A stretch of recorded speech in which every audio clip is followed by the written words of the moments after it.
Commissioners. Thank you, staff.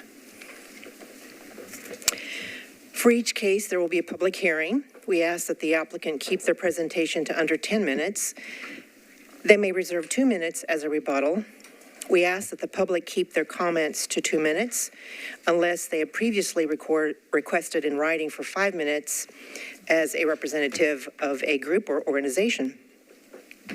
Pursuant to the provision of Section 2.68.030 of the Metropolitan Code of Laws, notice is hereby given that a final hearing before this commission is appealable to the Chancery Court of Davidson County or the Circuit Court of Davidson County, vis a statutory writ of certiorari.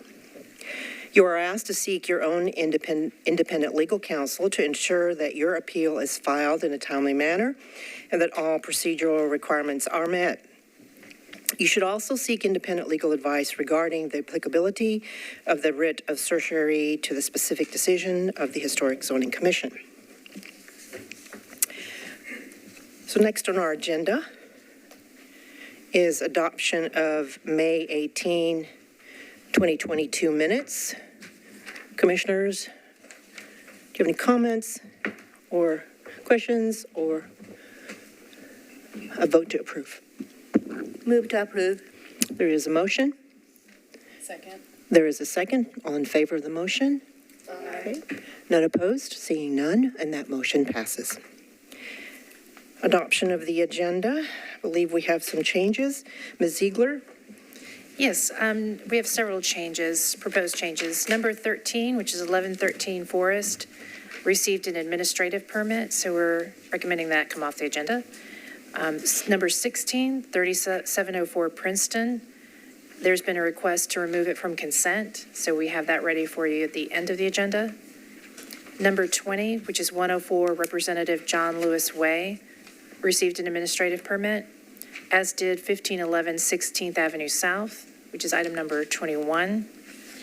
Item 25, 1701 Blair Boulevard has requested a deferral, as have item 29, which is 309 Tillman, and item 30, which is 1417 Woodland. So that's 13, 16, 20, 21, 25, 29, and 30 that are mostly removed except for number 16, which will be at the end. Robin, does 25 and 26 look like they go together, or is that, are they they're separate applications, but they're units 1 and 2? Would they both kind of travel together, or no? They're different units and different property owners. Okay, so no is the answer to that question. Yeah. Okay. Very good. Good question. Okay, any other questions? Other than making a motion for the agenda of today? Move approval with the amended motion. Thank you. There's a second, first and a second. All in favor? Okay. It was Commissioner Johnson. Yes, I think all was in favor and there's none opposed, so that motion passes and we adopt the agenda. Are there any council members present? None seeing at the moment. We'll see how that goes for this meeting. Okay.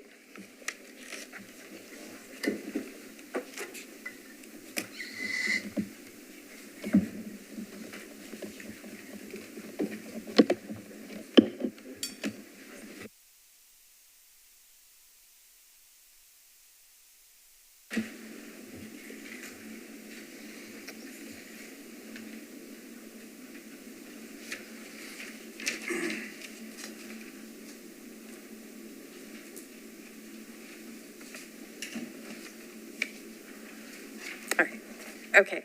As noticed to the public, the items on the consent agenda will be voted on at a single time.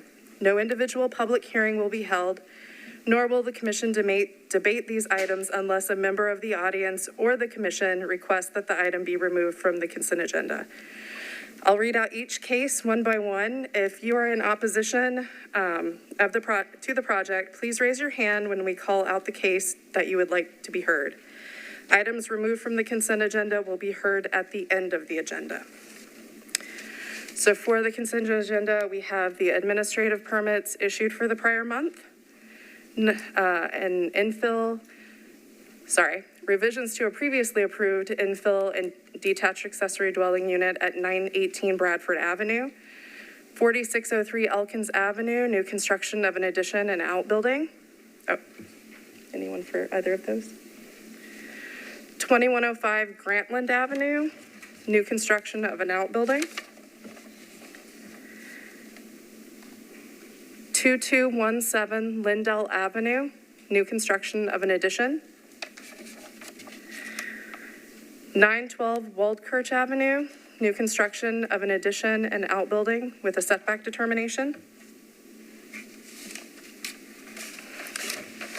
1012 to 1014 Lawrence Avenue, new construction of outbuildings.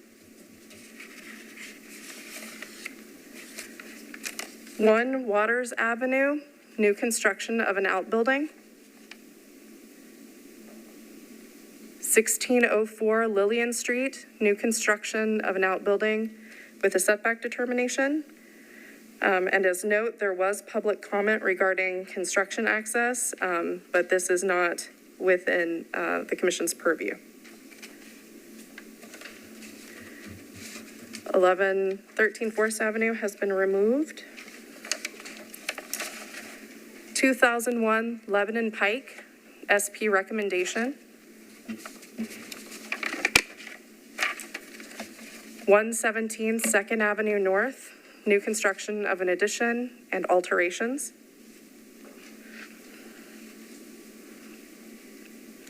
3704 Princeton Avenue has been removed from consent and will be presented at the end. 249 Lauderdale Avenue, new construction of an addition.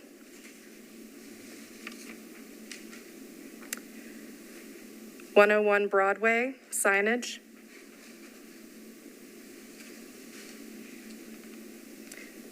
1330 Fifth Avenue North, new construction of an addition, violation.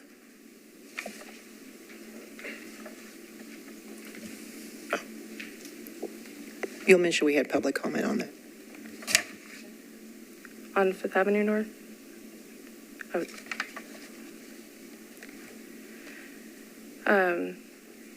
1511 16th Avenue South and 104 Representative John Lewis Way South have been removed as they were permitted administratively. 1000 Woodland Street, new construction of infill, violation.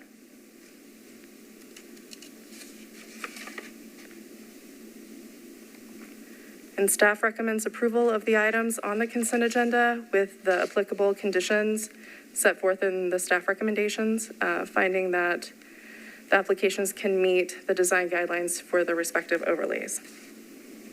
Thank you, Melissa. Any questions, commissioners? Okay. Motion? Yep. Seeing no objections from the audience, recommend approval of the amended consent agenda. Thank you, sir. Is there a second? There's a second. Robin, did you catch the second? Okay, thank you. All commissioners to the motion. Okay. I don't see any disapproval, so that motion passes. Thank you.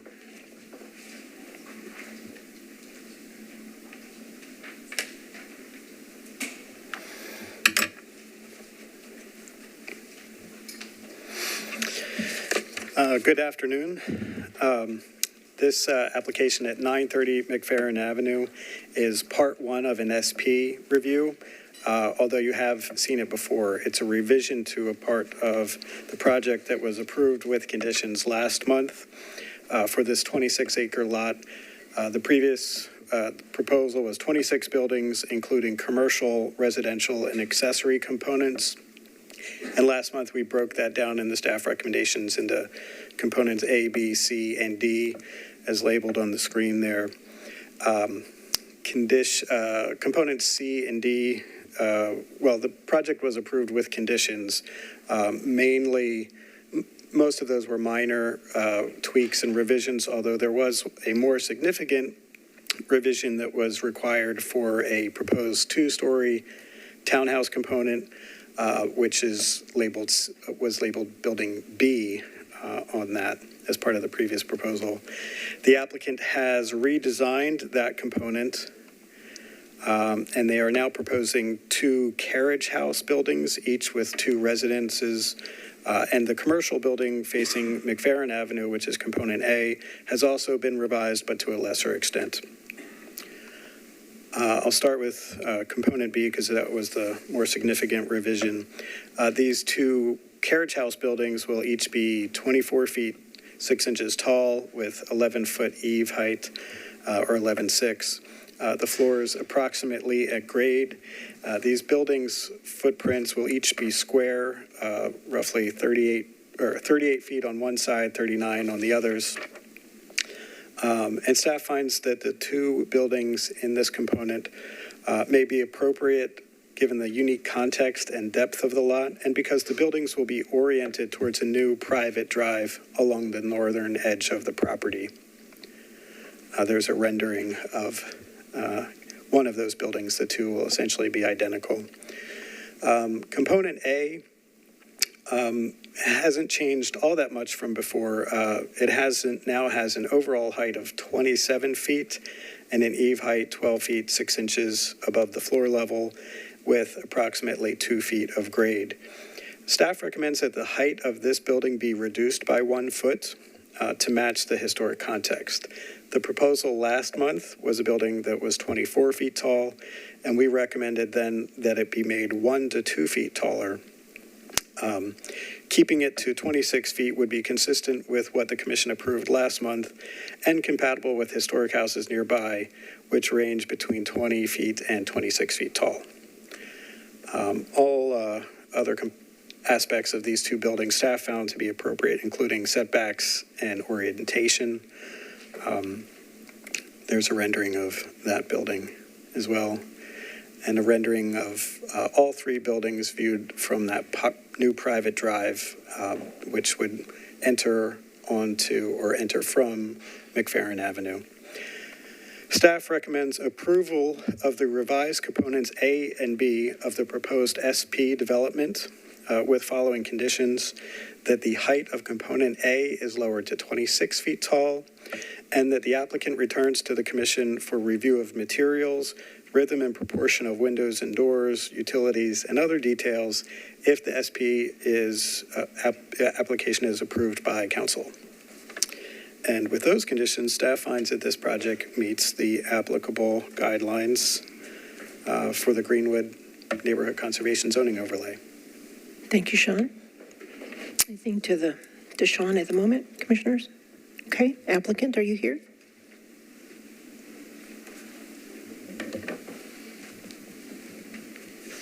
Good afternoon. Thank you all again for the opportunity to revisit this piece of the project. We're excited about it. We've been working with Sean and team over the past few weeks to find a solution we're all on board with and excited about. So Sean kind of summed it up there.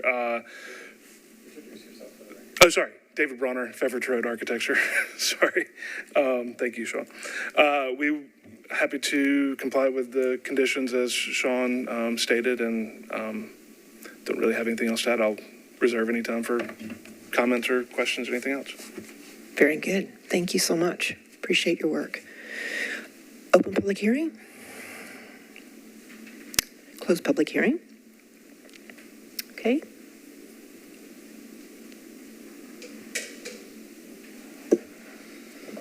Madam Chair, given the adjustments that have been made, and I certainly agree with the staff's analysis on specifically with regard to Part B and its fitting into the context of this deep lot and the uniqueness of this SP. And with that, I move approval with staff's recommendation. There is a motion. Is there a second? Second. There's a second. All in favor? Aye. Okay. None opposed? And that motion passes. Again, thank you so much. It's a good project.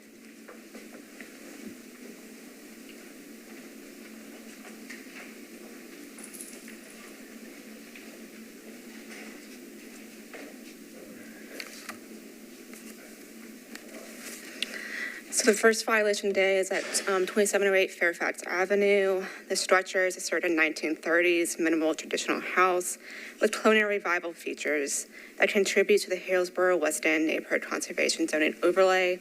So the violation in question for this project, the 3 skylights have been installed on the front slope of the home. In the italicized portion of the guidelines for this district, skylights are not considered appropriate on the front slope of the roof. And in the unitalicized section of the design guidelines, say that the additions should be on the rear of the home. In the past, skylights have not been approved on the front elevation in either preservation or conservation overlays. They have been approved in the rear and past the midpoint. Given the contributing nature of the building and location of the skylights, staff finds that the skylights do not meet section 2B, 2A of the guidelines. This decision does not limit the applicant's ability to request skylights in other locations in the future. So again, staff recommends that the skylights be removed and the openings be covered with asphalt shingles to match the existing roof material within 60 days of the commission's decision, finding that they do not meet section 2B, 2A of the guidelines for roof additions. Thank you. Thank you, Kelly. Applicant, are you here? Or representative of? Good afternoon to the chair, to the board members, and to staff. My name is John Michael. I'm an attorney with the Thompson Burton Law Firm here in Nashville and represent the Littles with regard to their property at 2708 Fairfax. Thank you for hearing our case today. We appreciate in advance your consideration. You know the short version based upon the documents that we submitted. I submitted, I think, a short brief to go with the more extensive packet of photographs, points of information, neighborhood endorsement or neighbor endorsements of our request to keep the skylight in place as presently constructed or as installed, I guess is probably the better way to say that. The short version of our arguments are this. The appeal is asking the Historic Zoning Commission to use the discretion that it is allowed to use by law to recognize the de minimis nature of this violation as phrased and approve the request for relief. An important note that we spent some time on in the brief was the fact that when we went through the consolidation process to put together the nice tight set of guidelines that could apply across the board to conservation overlay districts, there were 3 overlays that chose to, I guess we'll say, opt out or otherwise not participate in those. This overlay, of course, was one of the ones that chose not to go to the consolidated version. The Hillsboro West End Neighborhood Conservation Zoning Overlay Guidelines therefore remain intact as originally passed, or with whatever amendments that have come forth since the original passage. This is why that's significant. We will contend that there is no relief that we're seeking that we hope that you'll grant today that would necessarily, number one, be binding or precedential in nature for other cases that come down the pike, whether it be with historic zoning, cases that go before Metro's Board of Zoning Appeals or any other. There is no true legal precedent that binds you in the future to say we must do what we did on case XYZ at 123 Main Street 6 months ago. Much the opposite, because each piece of land is different, because each project is different, because each house is different, each case must be taken on its own, on its face. And we think that here we're going to be able to demonstrate that within the broad range of the use of the defined term appropriate, the use of the term compatible or suitable, we'll find plenty of opportunity to demonstrate to you the rather open-ended nature of what's happened in this instance that merits consideration of and eventual granting of the relief that we seek today. As you go through the documents that were prepared by my client, Mr. Little, that which was the second PDF and what was submitted to staff just yesterday, you'll notice that we have a vast collection of neighbor support for the maintenance of the skylight as now installed. You'll notice that we have had extensive conversations with Metro council members, including Councilmember Cash, our district council member, Councilmember Mendez from the body of at-large council members, to solicit support. And we received no negative feedback, but instead a lot of feedback that says we respect the fact that we're essentially asking the commission to forgive the incorrect installation of a skylight. And nobody wants to be in that position. Because as staff correctly noted, historically, that's not what's been done here at the commission or at the staff level. In this instance, however, we have an absence of opposition. We have a contractor versus owner responsibility scenario, one that you've seen many times in the past. We have a de minimis nature of the violation. I think you got a good street view in staff's presentation and shown in this documents we submitted as well. And because of the number of houses within this overlay that have skylights, including some in the front, and solar panels, including some in the front, it's hard to characterize this as being, and I want to make sure I'm using the right phrase from the overlay language, compatible with, or impliedly by converse, incompatible with the rest of the neighborhood. You'll find among the exhibits submitted a number of photographs and incidents where we found these skylights and other solar panels, which I know are slightly different, but nevertheless front-facing objects in the otherwise unbroken nature of the roof line that are present throughout the neighborhood and within the overlay. The three key legal arguments that we'll present are these. One, the commission is never strictly bound by a staff interpretation of the overlays. You get good recommendations from staff because they work on this stuff all day long. Ms. Mitchell has worked diligently on this for quite some time. Ms. Ziegler has assisted us with good information along the way. And this case has lingered for a while. And once we got involved in terms of representing the Littles, we think that we started moving it a little bit closer toward this hearing and the request that we're making today. Because the analysis here is whether or not the appropriate standard is met under that suitable for or compatible with district, if you'll forgive the Roy Kent reference, they're here, they're there, they're every something where. You see these all around the neighborhood and within the overlay in particular, and I think that's noteworthy. Thank you, Mr. Mosley. I was worried nobody would catch that. Skylights should not be located on the front-facing slope of the roof. That's language right from the overlay. However, you'll find in the same section, we talk about how there's a must. The should versus must language is necessary. So when we talk about roof lines or the structure of roofs, they must be done a certain way. Do we carry forward that same mandatory language when we talk about skylights? No. We don't say they must not be installed. We say they should not be installed, more particularly within the front portion of the roof, maybe on the back portion or at the mid-level. That discretionary language is a reminder not just for staff, but more importantly today for you as commission members that you have the discretion to determine whether or not this still fits in with that argument that it is in fact compatible with the neighborhood as presently seen in the Hillsboro Weston overlay. Similarly, we move on then to the second key argument where we talk about the neighborhood support. And here I go to a public policy point that I think is really important. I'm so glad you usually have a former council member representative. Ms. Johnson spent years hearing these kinds of discussions in her district about whether or not we should adopt an overlay, or should we do a historic, or should we do a conservation in this area, that area. And the whole public policy rationale is, do we have a consensus within a defined community that seeks this kind of, I'll use the word protection or guidance with regard to the architectural structures in our neighborhood. And that same community consensus that gives rise to an overlay in the first place, because think about it, no council member is going to go half-baked and just fire off a new overlay district with no input or no substantial consensus among the affected persons. It affects property values. It affects the way people enjoy their neighborhoods and their lives every day.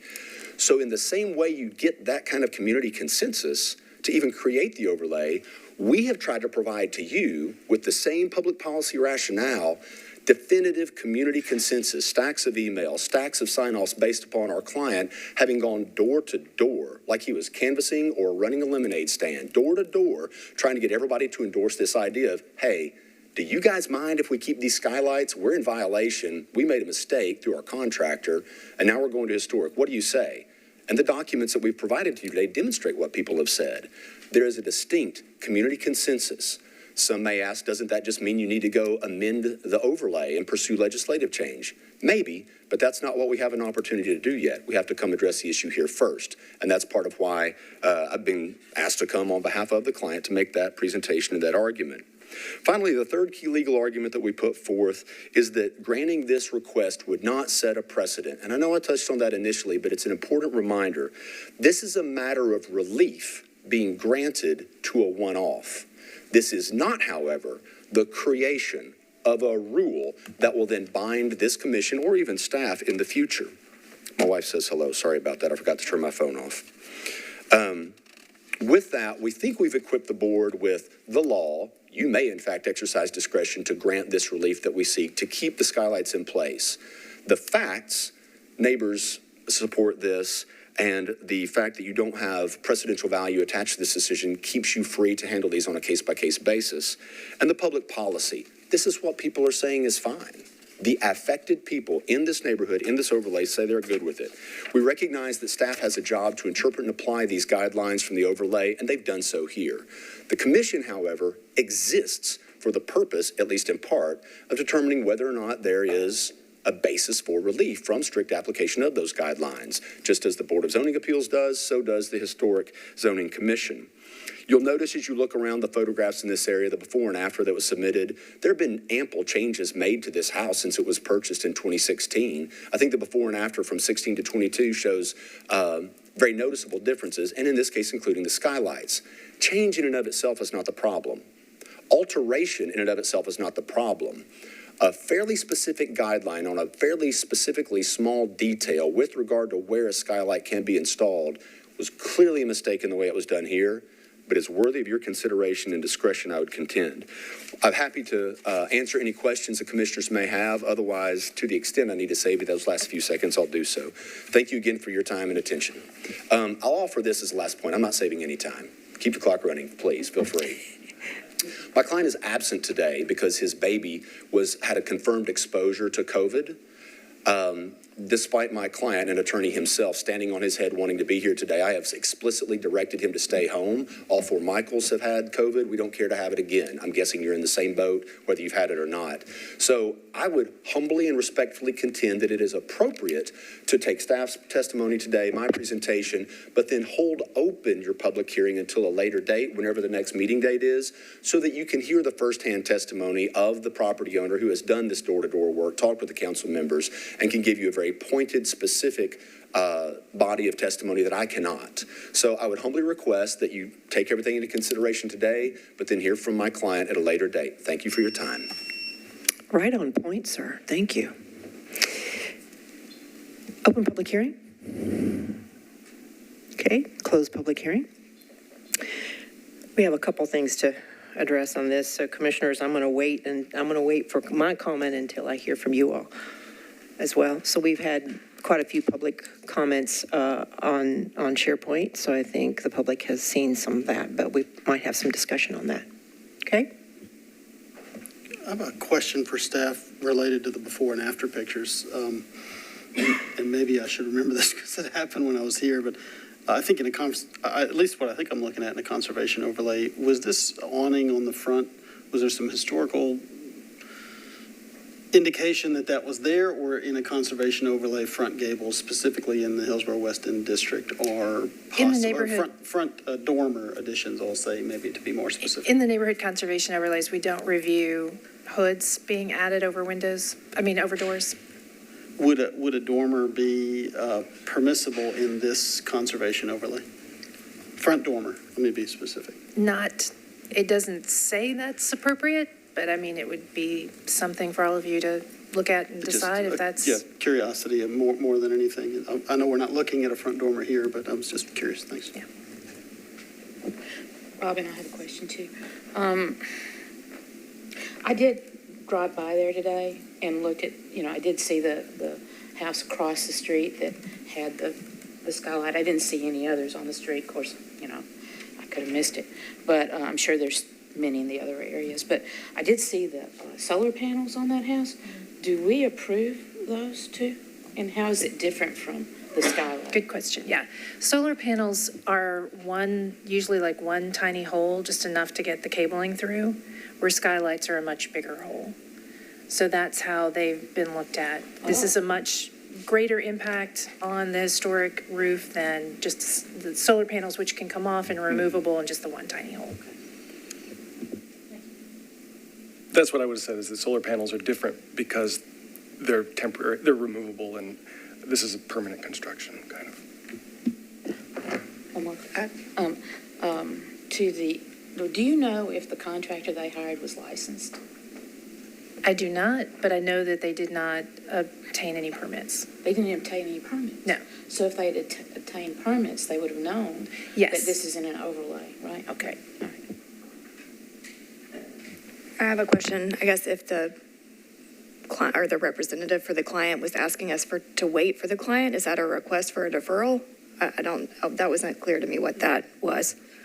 I don't think I need to hear from the client to get into discussion with commissioners myself, but I'm just curious. My understanding is it's not a deferral, but it's a request to keep the public hearing open so that the owner could come back next month and speak to you, so that you wouldn't be making a decision today, but there's still a public hearing today. Can we hear from council, please?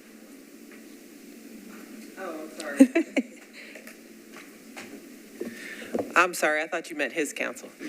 I'm sorry, our counsel. I think that it's up to the commission to determine in your discretion whether you think you have enough information to make a decision at this time.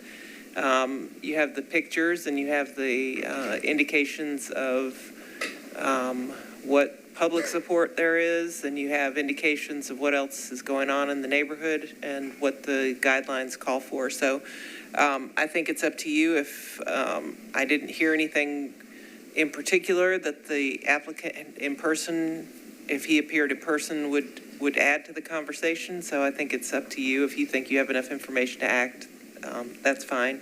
If you'd like to hear from him, I think that's within your discretion as well. Thank you. As a council, as a matter of procedure, I know we're bound to act on an application in a certain time period.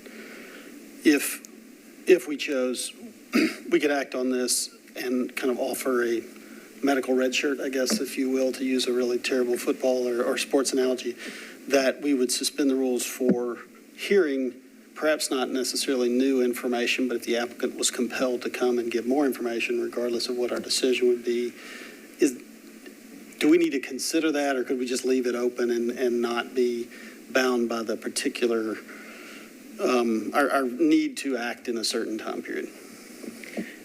My understanding was that the applicant would be waiving your particular timelines in order to be heard, was what I understood. That's correct. Okay. And also, I think I heard the applicant say that there were no opposition, but we did get public comment that was in opposition. So just for that record as well. Well, in that note, my preference is, although we do have enough documentation and input public comment by email from opposition and as well as great support, but if the clients wish to be heard in person, perhaps in-person input is different somewhat from a written information. So I'm open to defer our decision after we invite a client in person. Since this is a violation, so the time is, if we accept as a violation, ask for 60 days, or if we accept, it's not, overruled. So that's the decision. So they're not having any time constraint, either if we defer one meeting. So I'm kind of inclined to accept their client's wish. Maybe other commissioner may think differently.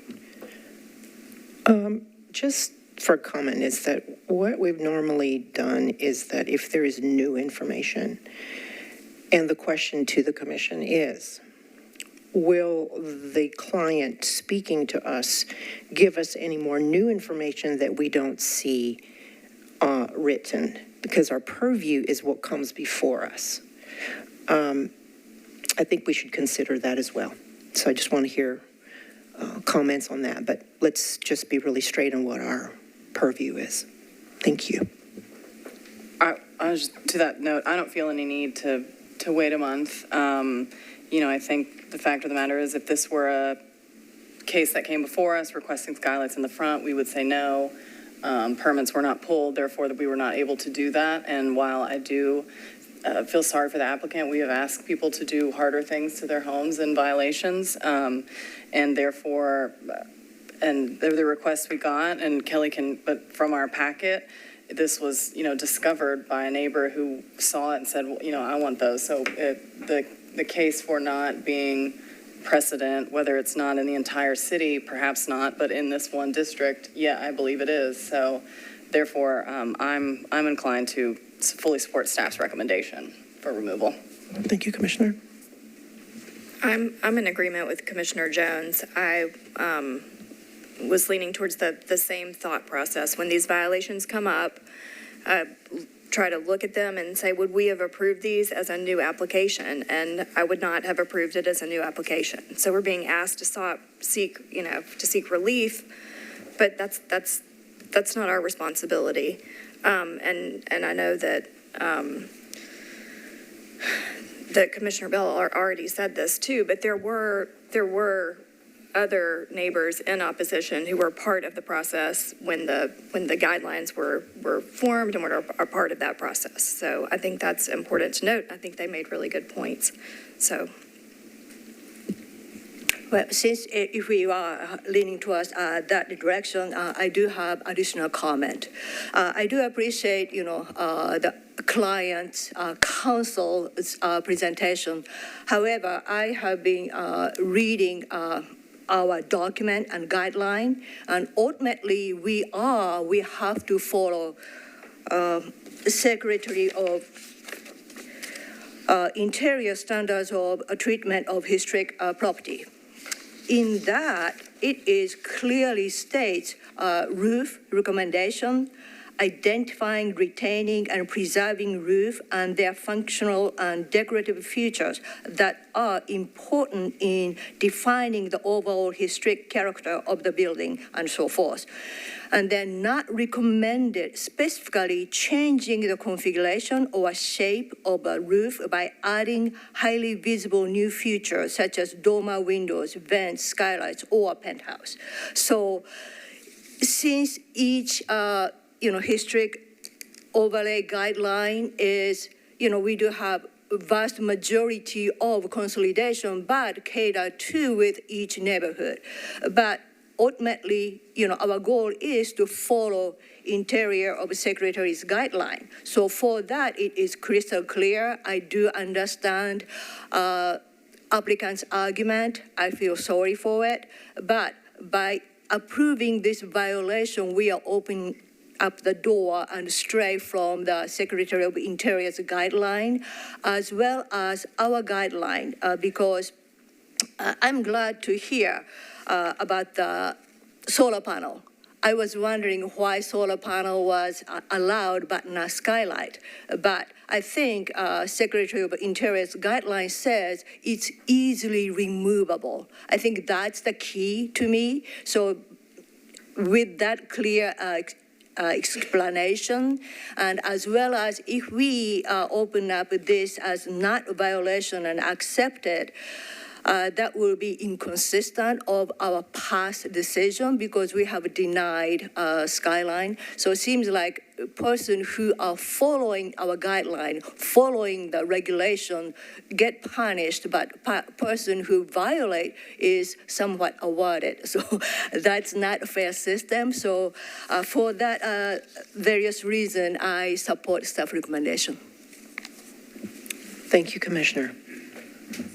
So one of the things I was interested in all the comments and all the input and the public input was how the board of HWN responds, because they've been very, very vocal, very engaged in all of our guideline discussions. And to not hear them, with a stance. And in Tom Cash's letter that he sent in, he said that the board did meet and decided not to take a stance on this.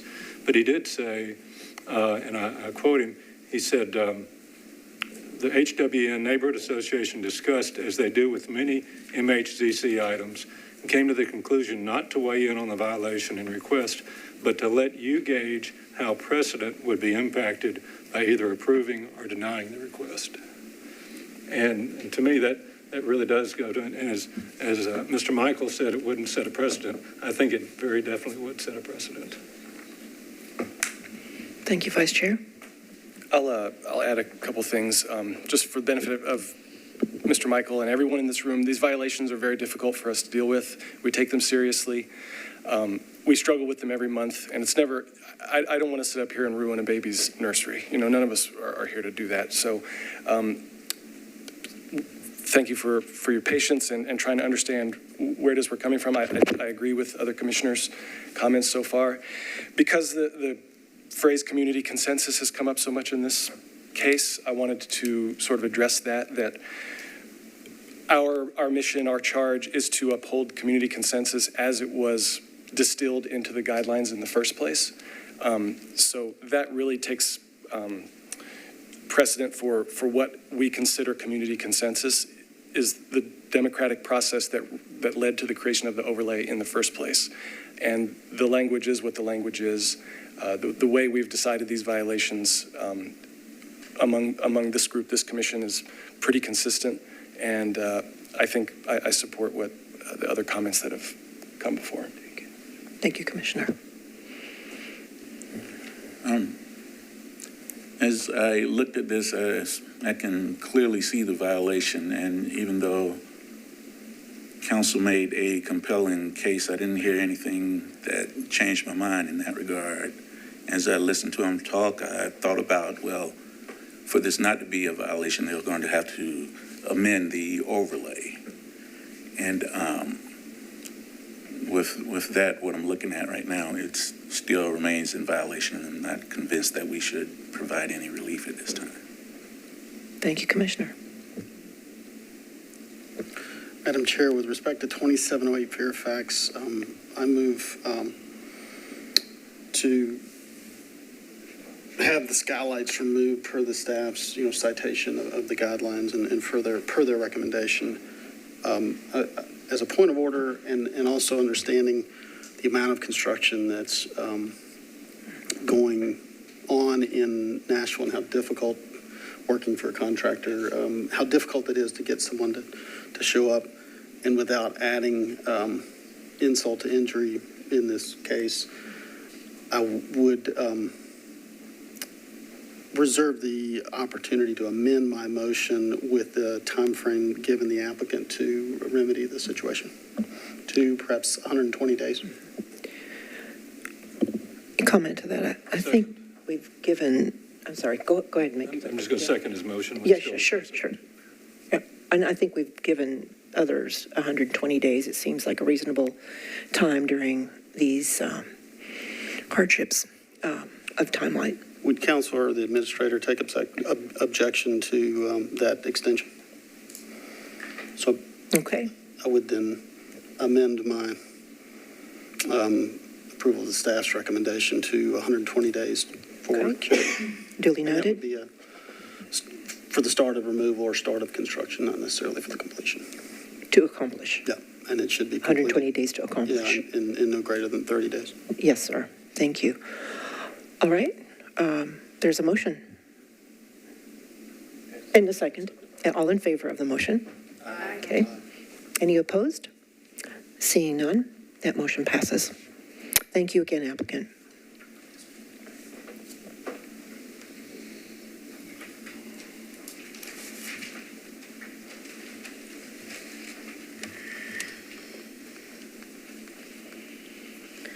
So the second violation today is 1701 Blair Boulevard, Unit 2.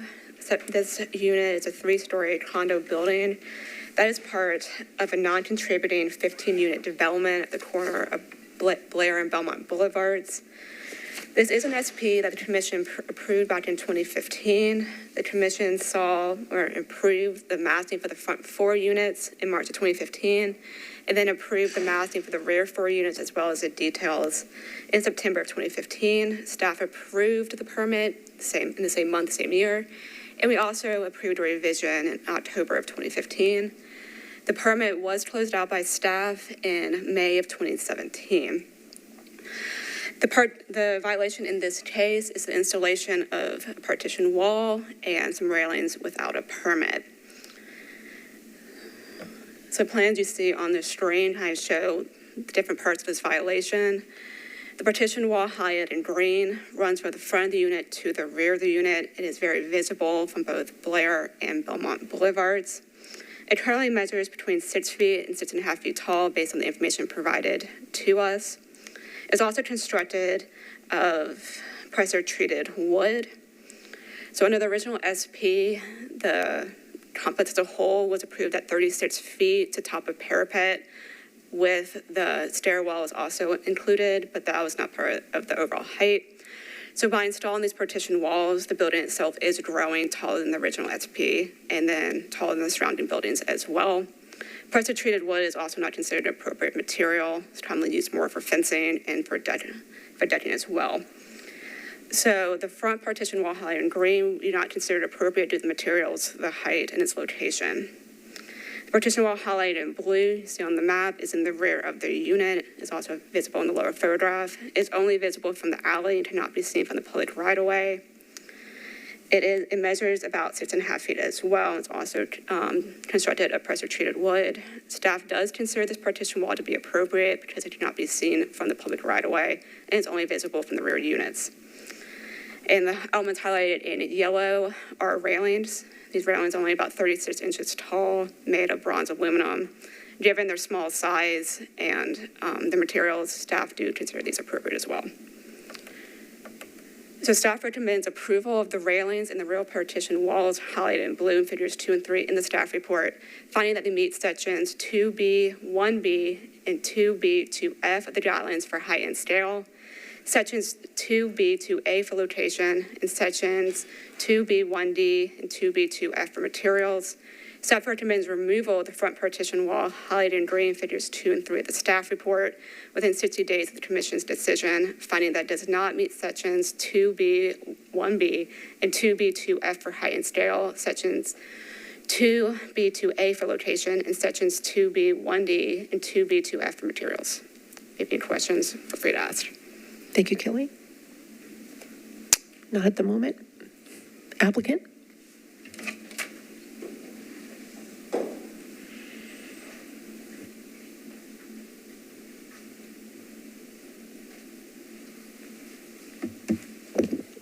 Good afternoon. My name is Gregory Michaud. I'm the resident and owner of the 1701 Blair Boulevard, Unit 2. I'm a cardiologist, professor of medicine at Vanderbilt University. With me, I'm John McAllister with Third Hill Construction, helping the clients with this process. first of all, I'd like to apologize. This violation was an error of omission and not commission. This was something that we had run through the HOA. We're not aware that there were additional permits that needed to be pulled, so I do apologize for that. The railings we don't need to discuss, but the partitions, I'd like to say a few things about that. So first of all, the 6-foot height that was chosen was below the stairwell height, which is more than 7 feet tall. That stairwell height was approved and not considered part of the height of the building. So one of the reasons we chose that was because, again, it's under that height and would maintain that overall height of the building. It's also, our partition was consistent with partitions that have been part of the development since 2017. There were, as you'll hear, in some ways this should maybe be considered as a whole, since the same issue is going to come up for different units. One's deferred today, but there are 2 others that are being considered and are also very similar questions. So you may give some consideration to maybe voting en bloc. I don't know. Those partitions on the other units on the Belmont facing side have been there since 2017. There have been no complaints in that time frame, and I think that's important to remember. I think from a visibility standpoint, although, you know, in certain unusual vantage points, you can see these from the street below, and you look up, you absolutely cannot see even one small bit of it. Across the street, you can see a little corner of it. So I think from a visibility standpoint, it's not intrusive. It has, the color looks the same as the surrounding building, and so it doesn't stand out in any particular way. The materials, pressure-treated wood was chosen for its because it's long-lived, and given these are 4 stories up, very difficult to see what materials are from the ground, and the paint looks the same as in every other bit of the house. So I don't think that changing the wood type would have any effect on the aesthetics at all. Finally, I think the partitions are important for us because they afford some privacy and safety. Safety being some of our residents have grandchildren walking around, and we certainly want those deck areas to be safe. They also can potentially serve as disincentive for intruders who want to do roof hopping. So, I'll keep this short and sweet. I think that commissioners and staff, my wife and I believe that altering this project would have pretty minimal aesthetic benefit and be unduly onerous. That being said, we can offer, as will my neighbors, potential mitigation, which would be a step down of the front-facing portion of the partition so that it would no longer be visible from the across-the-street vantage points. And that would be an alternative to removing the partitions altogether, which I think would be unduly onerous. Thank you. And, John might want to talk a little bit on how we can take the partition wall and make it so it's not so visible. Thank you, Council. I'd like to discuss the materials used. Also, the pressure-treated wood is coated with a exterior super paint that is made to last durability long-term, and being able to tell it between the hardy board siding that is in place on the other positions of the house. From a vantage point, unless you are side by side, you cannot tell that it's pressure-treated wood or hardy. It's impossible to tell due to the paint color being matched similarly and the construction of the partition walls. If you see it fit to leniency, we, in our opinion, believe that there is minimal amounts of view of the wall being able to be seen, as previously stated. We do offer the leniency, if it's in your favor, to mitigate the section of the wall that is visible from any areas, and to set back or cut back and step down the wall so it is not visible from any public right-of-way or roadways, and only have the section of wall that is visible from the backside. As noted, the rear partition wall around the HVAC units, as the staff noted, Ms. Mitchell noted, that those were acceptable in her eyes, and we would like to keep a majority of the section of the wall that separates the neighbors for privacy safety, and offer the mitigation of setting back the areas that are visible via public right-of-way. Thank you. Thank you. Open public hearing? Close public hearing? And discussions, please. So I guess a general question for staff and maybe just for our discussion. I'm jumping districts here, but we often see similar scenarios that we consider in our, in downtown Broadway district. Certainly different set of guidelines and not the same raucous, well, I don't know what kind of parties the applicant throws up there, but I would say it's a little bit different situation. But for us visually, I'd say they're similar, and I would wonder if the staff in any way sees them as similar, or if the response to the application stands in terms of any middle ground of removal or keeping certain elements of what is constructed.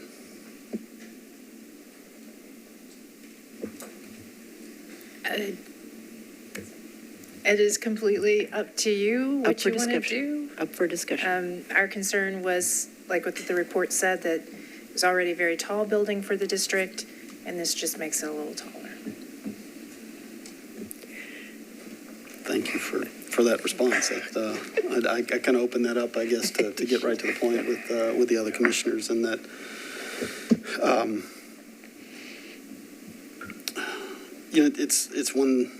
it's nice to be able to offer as an amenity on a property that's a roof deck. We've had this in some other districts, especially historic districts, where we've discouraged that just because of some of these issues, and I think that were this included originally, we might have had maybe a different comment about it, or would have perhaps had a different response to it. But I don't know that. I think when you add, you've got the roof height, and the parapet is a certain distance from that roof, and it may not be designed as a guardrail to prevent somebody from doing a header off the front, and so you add an additional element to that when you raise this up. And so these after-the-fact things have a cascading effect to raise the level of the building, and I think the staff has kind of pointed that out. I'm not sure what the right answer is here, but I think if there's some middle ground, that certainly is a big, not an insignificant ask, but I also, if it's not visible from the street, that's our job, I guess, to weigh these things, and I'm empathetic to that consideration, and I'll let others speak on it. Thank you, Commissioner.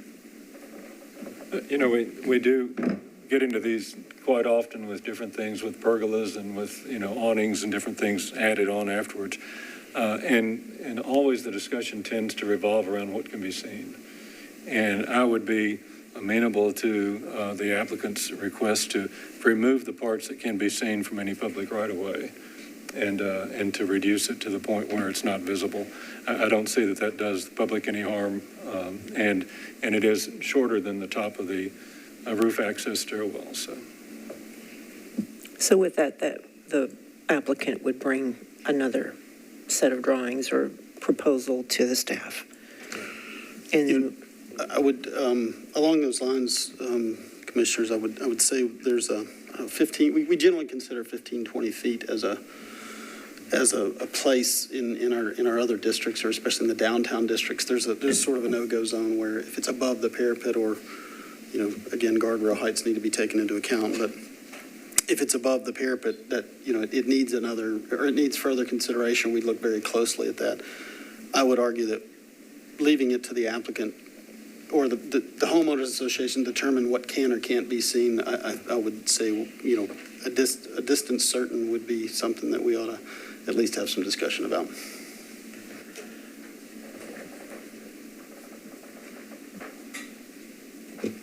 I guess I think at the very least, it needs to be pulled away from the parapet, and if it is that 20 feet but I mean, it's definitely visible coming down Belmont. They're like little blades, just like all along the front. While they may be shorter height than the stairs, the stairs and the mechanical and those things were part of the plan of the overall building, and they're grouped together and they're set towards the back, and then all of a sudden you've got these blades that interject that kind of disrupt the front of the building. And again, I know one of the commissioners said this before, that the violations are so hard for us because it's really hard to tell someone they have to rip something out that they spent a lot of money on. But again, I don't think we would have approved it or I would not have approved it if it had come before us as an application. And so coming after the fact just makes it really hard. I do think that the applicant's suggestion of some middle ground and pulling back at least the part of the partition back, if we can determine a certain amount of feet where it's less visible, not visible, I would be amenable to that. I guess the question, I don't necessarily disagree with that, but is there a mechanism? Are we going to sit here and design this for them, though? I mean, it's not our job to figure out how far that is. That's what I don't want to get into the weeds on that. So I see the staff recommendation already making a lot of concessions to the applicant with the rear-facing additions. Is there even a mechanism in the guideline to allow any sort of partition to be built with a new application, or does that make sense? The guidelines didn't really contemplate rooftop decks. Right. This wasn't something anyone thought of back in the day. Mm-hmm. So again, we were just kind of going by height and changing the roof form. Okay, thank you. so the question would be, if the applicant continues to want to present an option, is that a new application? Right, that's my question. Yeah. I think it probably depends on what your end motion will be. But either way, whether it's working with them on a new solution or it's a new application, we'll, handle it in the same way. Because we've had applicants say, work with our staff to, make concessions or have it better proposal. Okay. Just think about it. I'm in agreement with, fellow commissioners. Since this is a unique building, therefore there's no standard. But however, this is a rooftop section, we should have some kind of rooftop standard. It's not necessary, downtown is 15 feet, isn't it, Robin? 15 feet from the no structure, 15 feet from the street or building.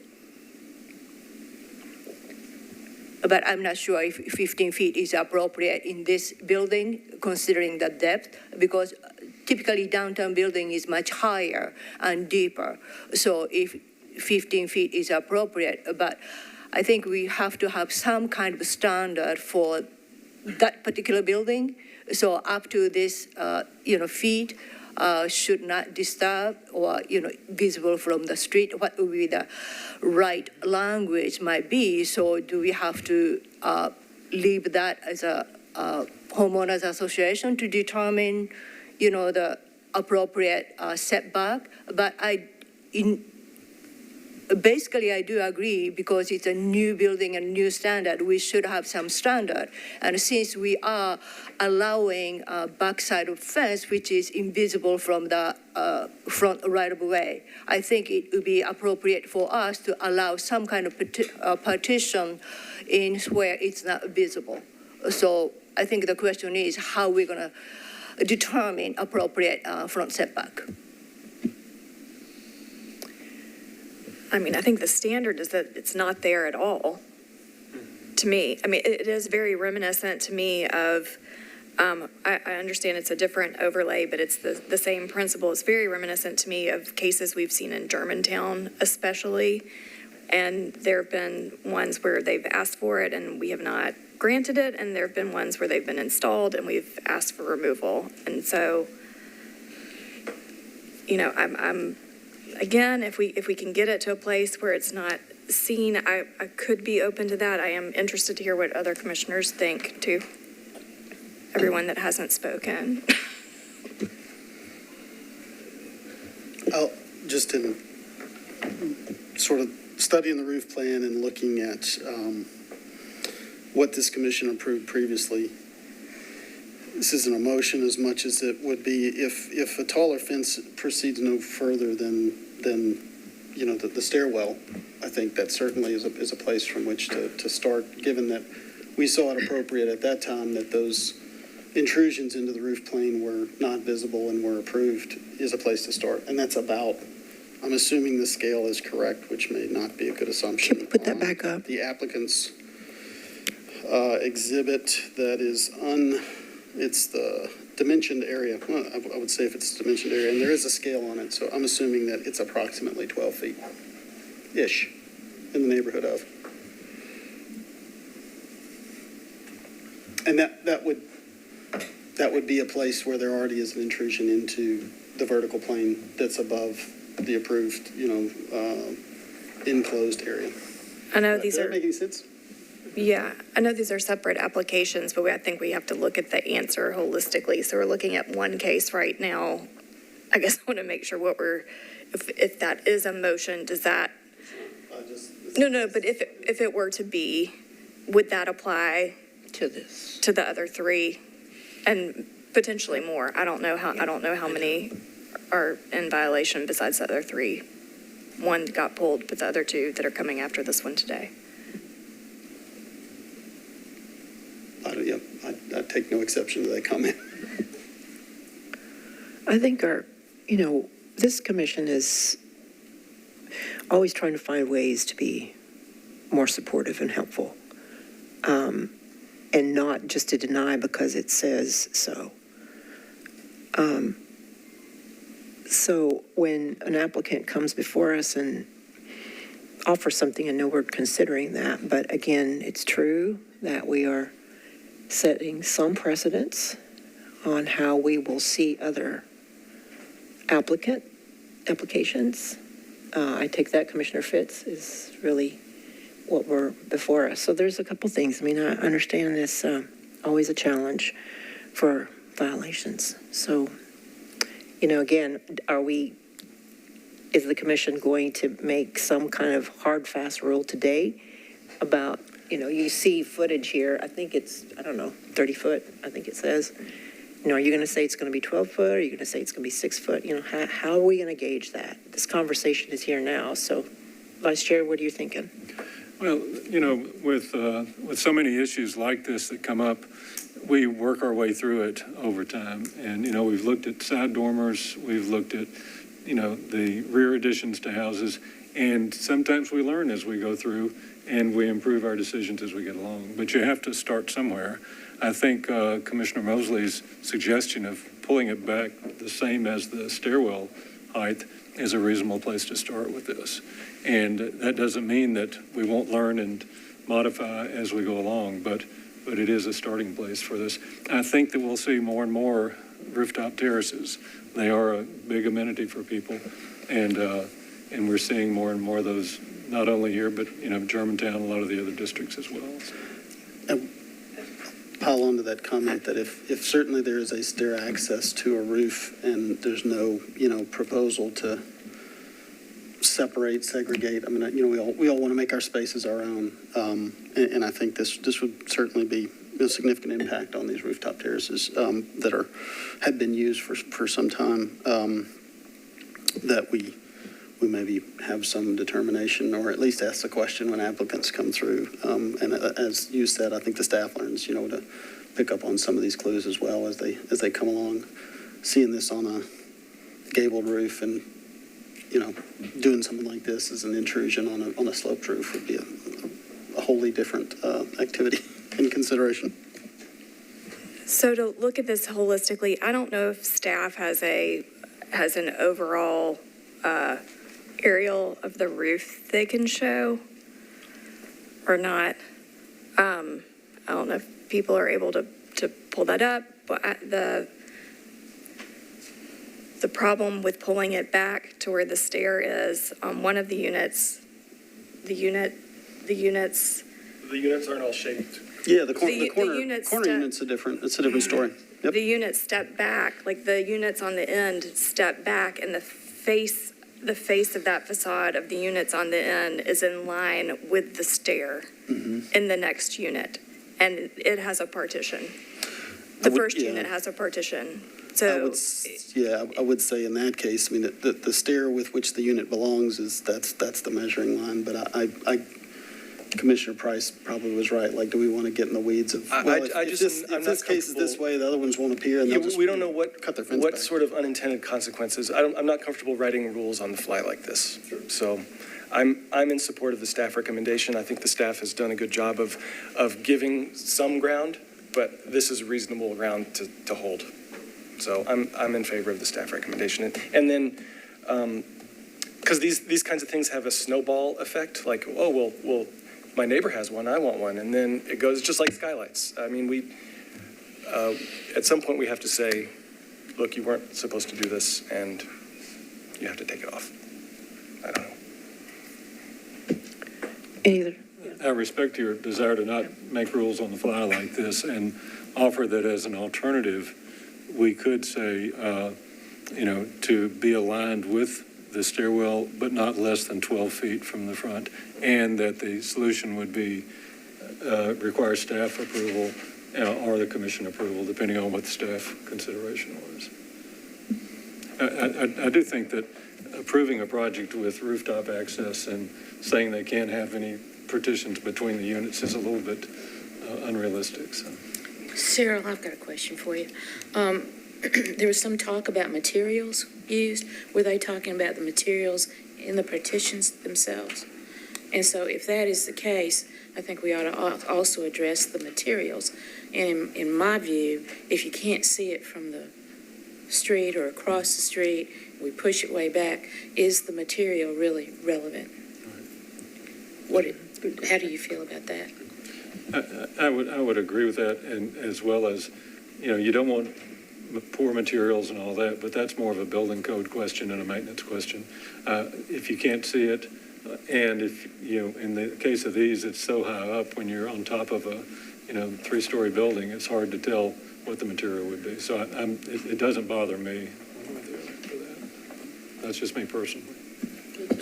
So I think in this case, we are mitigating violation or not violation. We are trying to write new guideline. So that's how I see it, because the question is height of the addition. Because this, petition or fence or wall, however you want to call, is constructed without permit. So what we are dealing with right now is in regards to violation. So how do we mitigate that violation since we are approving, the railing? Although that was built without permit, but we say, yes, it's meet guidelines, so we accept that railing. This, fence, partition, private wall, same thing, built without permit. So, yes, should we say completely remove it? Or should we say, yes, it was built, but we will accept up to this far from the front where invisible? Especially this case, we are saying, okay, because it's a rear, it's around the HVAC, you cannot see from the street. So therefore, that offense is okay. But front portion, because visible and height, so therefore need to remove it or modify it. I think that's the discussion we are having. Thank you, Commissioner. Anyone else want to weigh in? The applicant, we beat this one up one side and down the other, but I wonder if, as we make a decision on this case and knowing that there's others that will come before us, and I think if I'm reading the drawings correctly, that there are a limited number of total units in the HOA that have rooftop access, and that whether we approve or disapprove this application, that if we're going to permit something that is an addition, that the HOA as a block come together with some rules and make that presentation work with the staff, and then that is applicable to all of these units. It was, and I say that that may not be amenable. They can make an individual application if they do, if they choose, but that there needs to be some, I would think that having some agreement amongst neighbors and presenting that to us, before presenting that to us amongst immediate neighbors would be a preferable solution, at least from my perspective, so that it's consistent across the board and that the HOA doesn't have to parse between yours is, 4 inches more than mine or whatever the case may be. I add that to our deliberations, make it even harder. Yeah.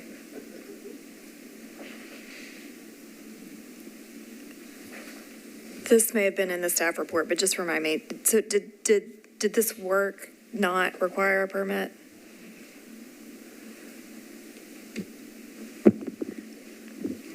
The partition wall and the railings would need a permit. I believe they did deading that they still need a permit for, but we may have still approved at the staff level. So the work they did does need a permit, yes. You said they did have a permit? No, they don't, sorry. I'm sorry, they don't have a permit for this particular one now. You said for this particular one. Are there others in the development that did have a permit? Unit 2 pulled a permit back in 2017 for roof decking. The partition was not part of that, though they're saying that it was included. That's a sufficient answer for me. Thank you.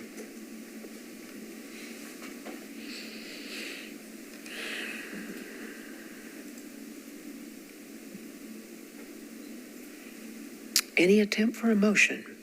Well, I would, let me further, this isn't a motion, I would further the conversation to say that Commissioner.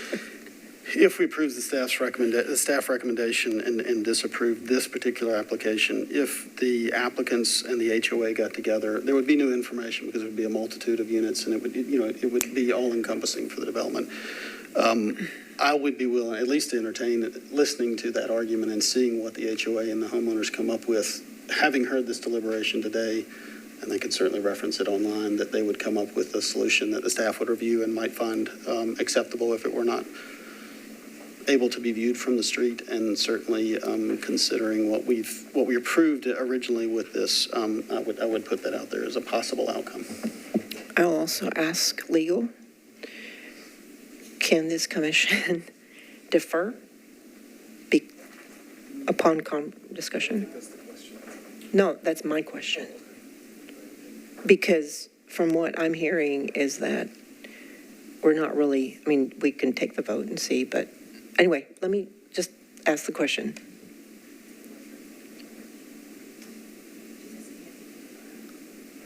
As a commission, can we defer?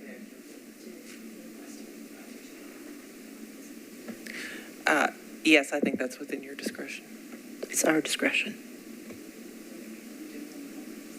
Yeah, maybe so. I'm just throwing it out there.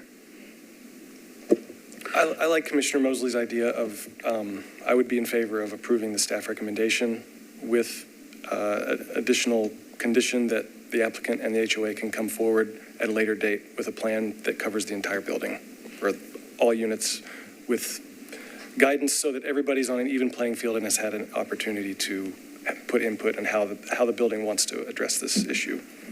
I'll also add that we do have a 60-day on this, so we need to discuss whether you're going to agree with that or adjust it. I've got a question on that. He said that the condo association has already approved what they've done. And so if we do have them go back to the association to work out something that would cover the entire roof, that would need to be, that would come back in front of us. Yes. And they'd work with staff to come up with a compromise among the condo owners, correct? It would be an application. Okay.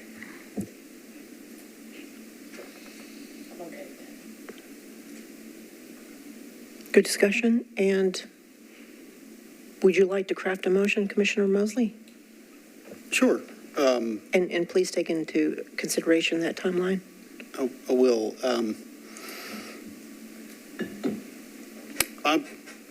With respect to 1701 Blair Boulevard, Unit 2, I recommend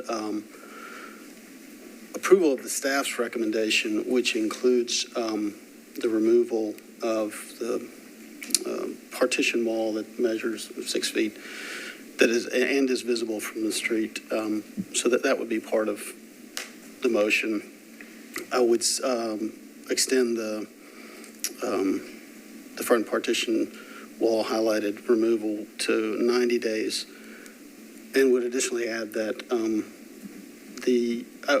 this commission would consider as new information a proposal by the HOA to have, considering today's deliberations, have a proposal that would be comprehensive to the entire development, all the units that have rooftop access, to come back, at least provide application to the staff. They may not have all the details worked out, but provide application to the staff for further consideration of this within that 90 days. That would then extend the remedy period. Okay. Not at the moment. We're in motion. So Commissioner Mosley has made a motion and additional comments. Is there a second? Second. There is a second. All in favor of the motion? Aye. Okay. Any of you opposed? Right? None opposed. So that motion passes. Commissioners, the applicant would like to make a comment. Are you all okay with that? Okay. I just wanted to be clear that when you say the front partition, the partition runs all the way. So, I mean, another option is to take out the front part, which is kind of what we're saying. And I think from our deliberations, we're looking for a solution that's comprehensive to every applicant. Right. And it's amongst the HOA to propose such. I think I get what you're trying to say, and I think if I'm not sure if you kind of heard the deliberations that were here. If there were something that were considered to what is already constructed and where that transition happens, we're just looking for a proposal that we could say yes to.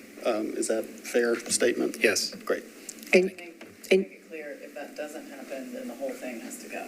Yeah, that was kind of motivation for everybody to get together, and that's how the sausage is made. an applicant, you've got a little bit more time to do that. I think that was why. So just a little bit more time for that. Thank you. Are we done with that one? Okay, just wanted to make sure that we're all on point. Okay, next up. So now onto the second one. So we have 2121 Belmont Boulevard, Unit 1, obviously part of the same complex. I'm not going to go into the whole SP process with this one again. But this has a similar violation in that the railings and the partition walls were installed without a permit. The plans, of course, are on the screen. Partition wall height in green is seen from the front of the unit. It's measuring an estimated 6 foot 10 inches based on the information provided. It's also located in a highly visible location. As I said with the last application, the SP was approved to be 36 feet tall, the top of the parapet, with the stairwells or roof access going a little bit further. This partition is also constructed of pressure-treated wood as well. As I previously mentioned with the last application, pressure-treated wood is typically not considered appropriate in this type of case.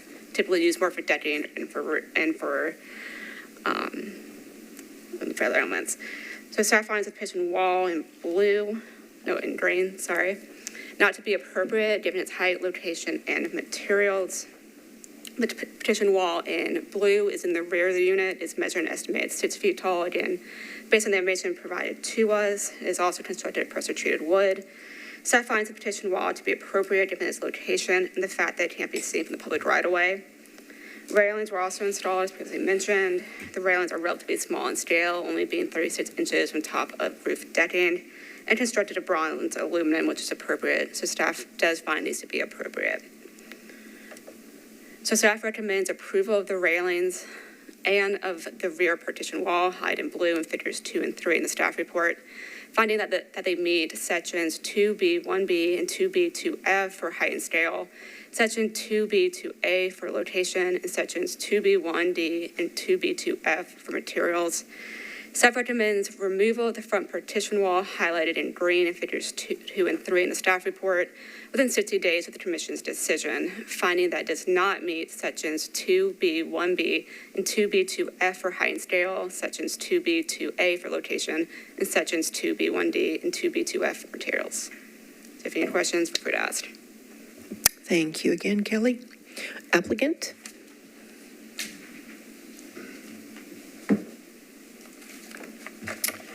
Thank you. Thank you for your service. Thank you for your time today. In light of the action on the last unit, I'll try to make my comments abbreviated rather than what I prepared. Yes, I'm Lee Dilworth.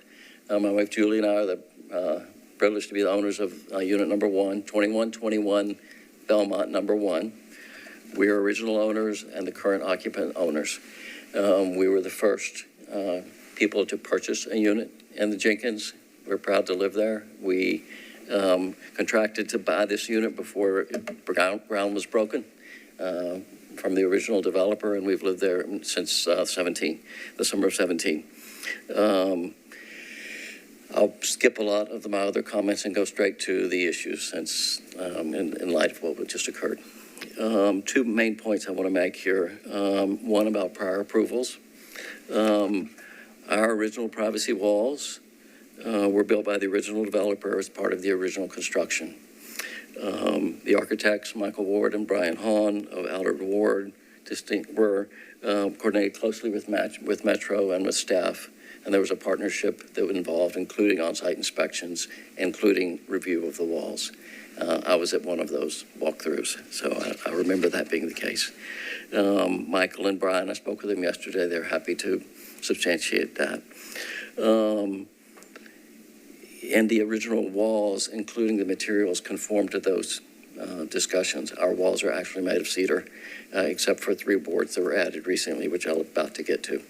The railings also that have been questioned recently were part of the original construction and original design that was approved by the inspectors back in 2017. All of these amenities on our unit were in place when the use and occupancy was issued in 2017. And we've not had any complaints. We've only had compliments as to appearance of materials and design as well as massing. Now, having said all that, recently in connection with our neighbor's work, we asked John here, and I would like to, if I could, circulate a picture that is in the packet. Is that appropriate?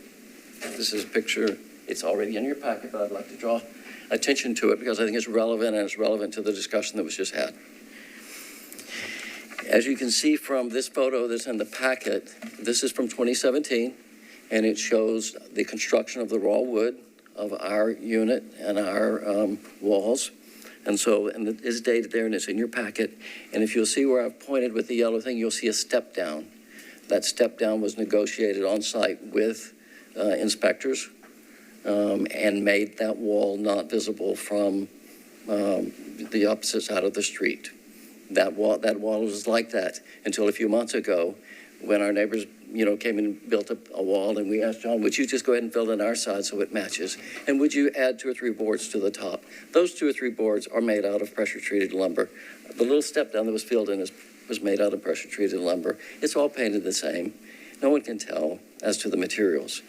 So I point that out to say that's the way it's been for 5 years. No one seemed to care. No one seemed to notice. We're more than happy to restore the step down. We're more than happy if the commission so wills to take the same action in our case that it just took. We're more than happy to work with the HOA and to work with the original. I would recommend that we bring back the original architects, develop a proposal that works for all the units, and come back to you. So if you want to dispose of our case the same way, we're certainly happy to do that. And thank you for your time. Thank you so much, applicant. But Questions for me? your sidekick want to talk too. No further comment. Okay. Thank you so much. We appreciate that. Good insight. Open public hearing? Close public hearing? Okay. We may have questions, but probably not. Thank you.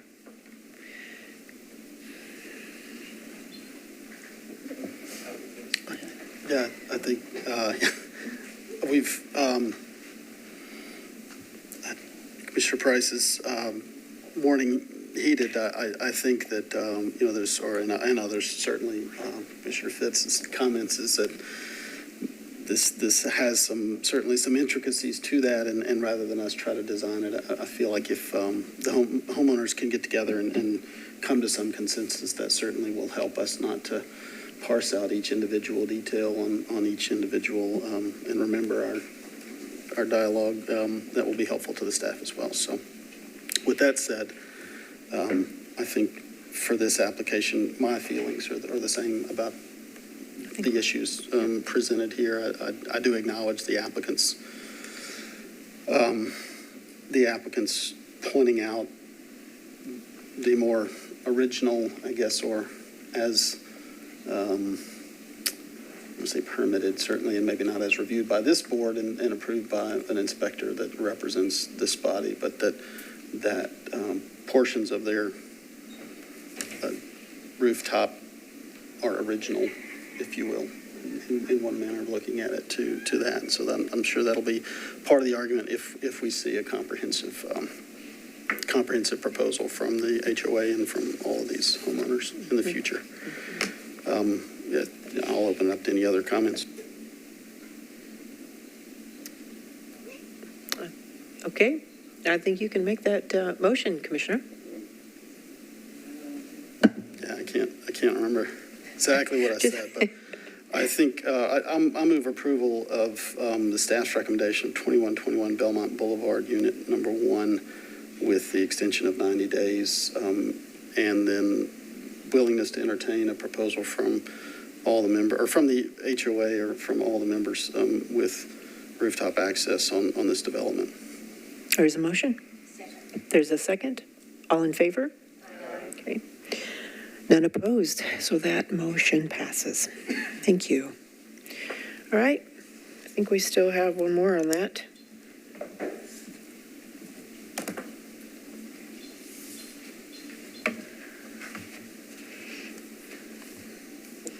So this is the final one.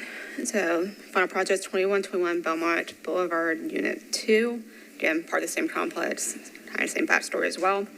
So the violation in this case is also the railings and the partition walls being installed without a permit. The plans on the upper corner show kind of the elements in question. Partition wall in blue is located in the front of the unit, while the partition in green runs the length of the unit. Both walls are an estimated 6 feet tall and are located in highly visible locations. Again, as I mentioned several times, the SP was approved at 36 feet tall, so these partition walls add to the overall height of the individual unit as well as the complex as a whole. So the partition wall highlighted in blue was constructed of pressure-treated wood, and this is a material that typically we don't approve in this type of situation. Partition wall in green was constructed of a frosted glass with aluminum supports. In a situation like this, material is not considered appropriate. So these two partition walls we're deeming not as appropriate due to the location, materials, and height. Partition wall in yellow is at the rear of the unit, is only visible from the alley.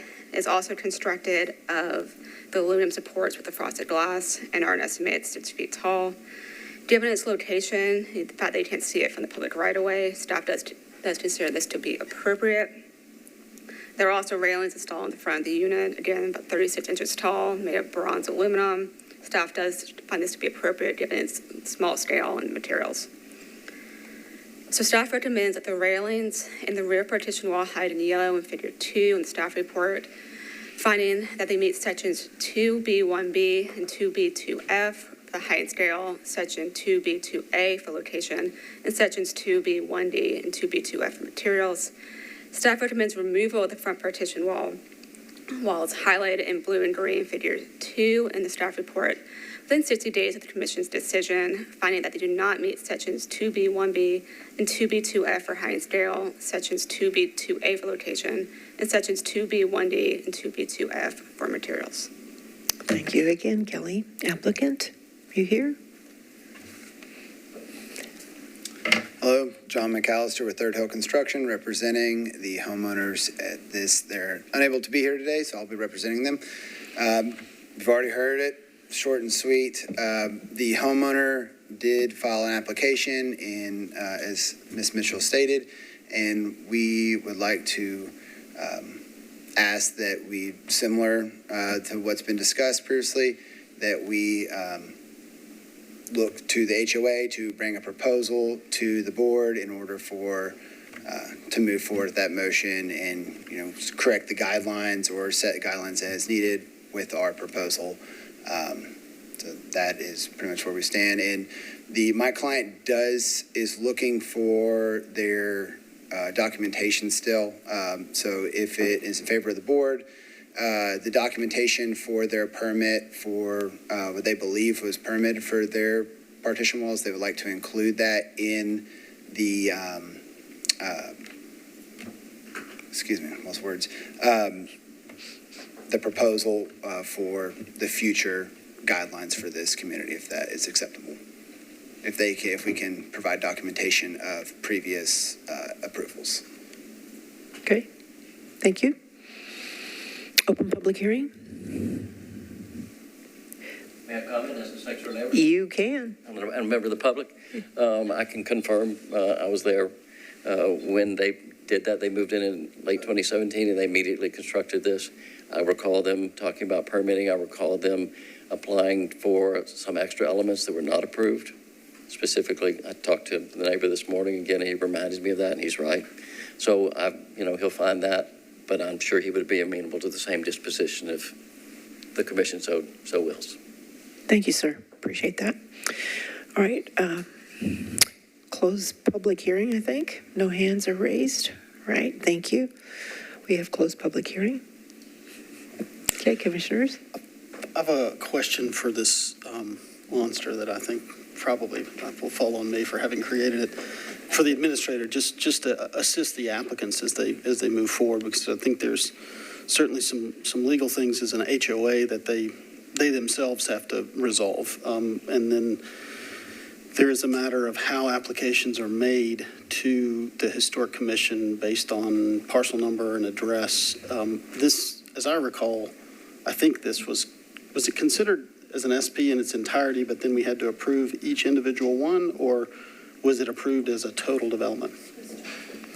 Could the applicants make, or could there be an application of all the applicants together in a single application, or would they have to do it individually if there's a follow-up? They could do it collectively, they could do it through their HOA, they could do it individually. Thank you. I just wanted to maybe provide a little guidance and some time saving. It's up to them how they I'm certainly not a lawyer, and I did not sleep at the Holiday Inn last night, so I wouldn't be giving advice, but just want to maybe help them along in how they're going to move forward. True. And I think probably everybody's staring at me to do this all over again. It's all my fault. With respect to 2121 unit number 2, I move approval of the staff's recommendation with the discussion from the last 3 cases sort of piled in there for good measure, and that would extend for 90 days, or the 60-day requirement to 90 days to make application if there is a future application regarding all of these cases and all the residences at this corner. Okay. Thank you, Commissioner. There's a motion. Second. There's a second. All in favor of the motion? Aye. I see none opposed, so that motion carries. Thank you, applicants. Appreciate it. Appreciate your time.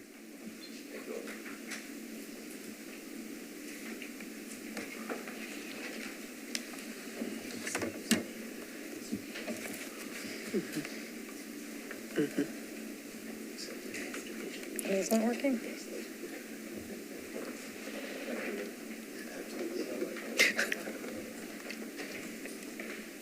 We might have to advance. Oops. Slide, please. Slide, please.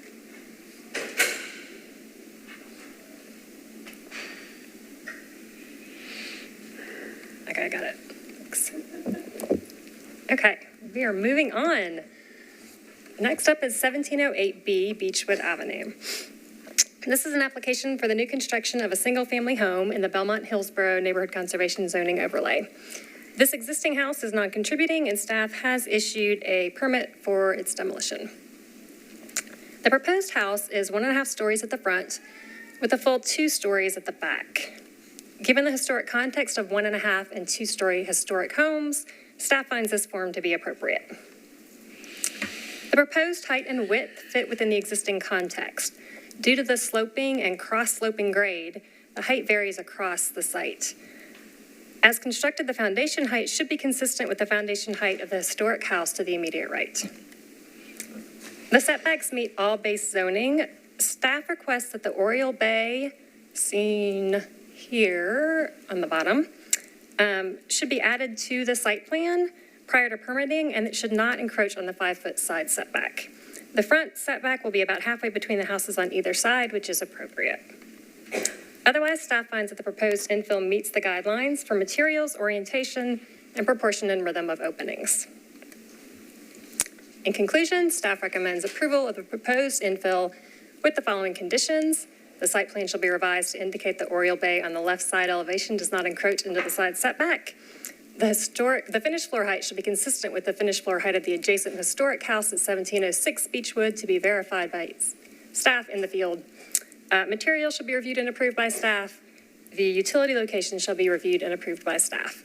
With these conditions, staff finds the proposed infill meets the design guidelines for Belmont Hillsboro. And you did receive public comment from a neighbor. I'm happy to answer any questions about the concerns they raised if you have them. If not, I know the applicant is here and would like to speak. Thank you, Jenny. Thank you. Mr. Applicant, Mr. and Mrs. Applicant, or applicant rep? Maybe the applicant isn't here. I thought they were. Okay. I'm happy to answer any questions. Okay. I thought I saw them earlier. Maybe they just stepped out. Okay. But we're recommending approval, and if I know they had agreed to the conditions, so if you have questions, I'm happy to answer those for you. And I do have a question. I didn't see the public comment. I don't have it in my folder. What was the general idea? So the general idea was. I don't know if it was in other, I don't have it. It came through this morning, so maybe. Okay, I didn't save it properly. Okay. We hope the SharePoint's working. We uploaded it this morning, so it should be there.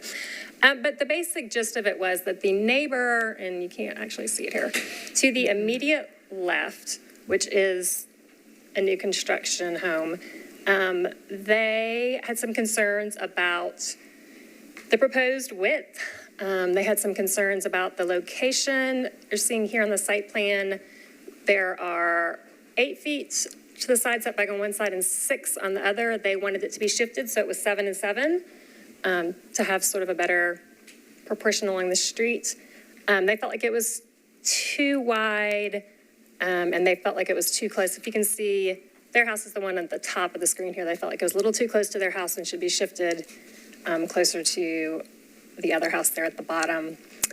Is anyone able to pull it up? Okay, good.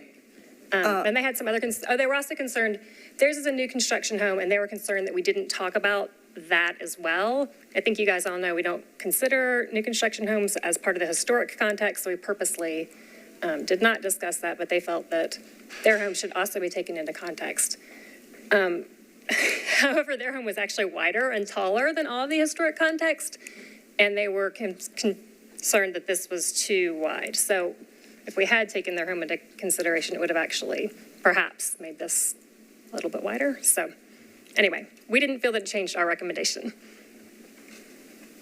I want to comment on that public comment. Yes. I think a person who submitted public comment is not to the left, but rather right. 1706 is the address. So I think, interestingly, right side is 8 foot and left side is 6 foot. So the way we see it, rather farther from her or their property.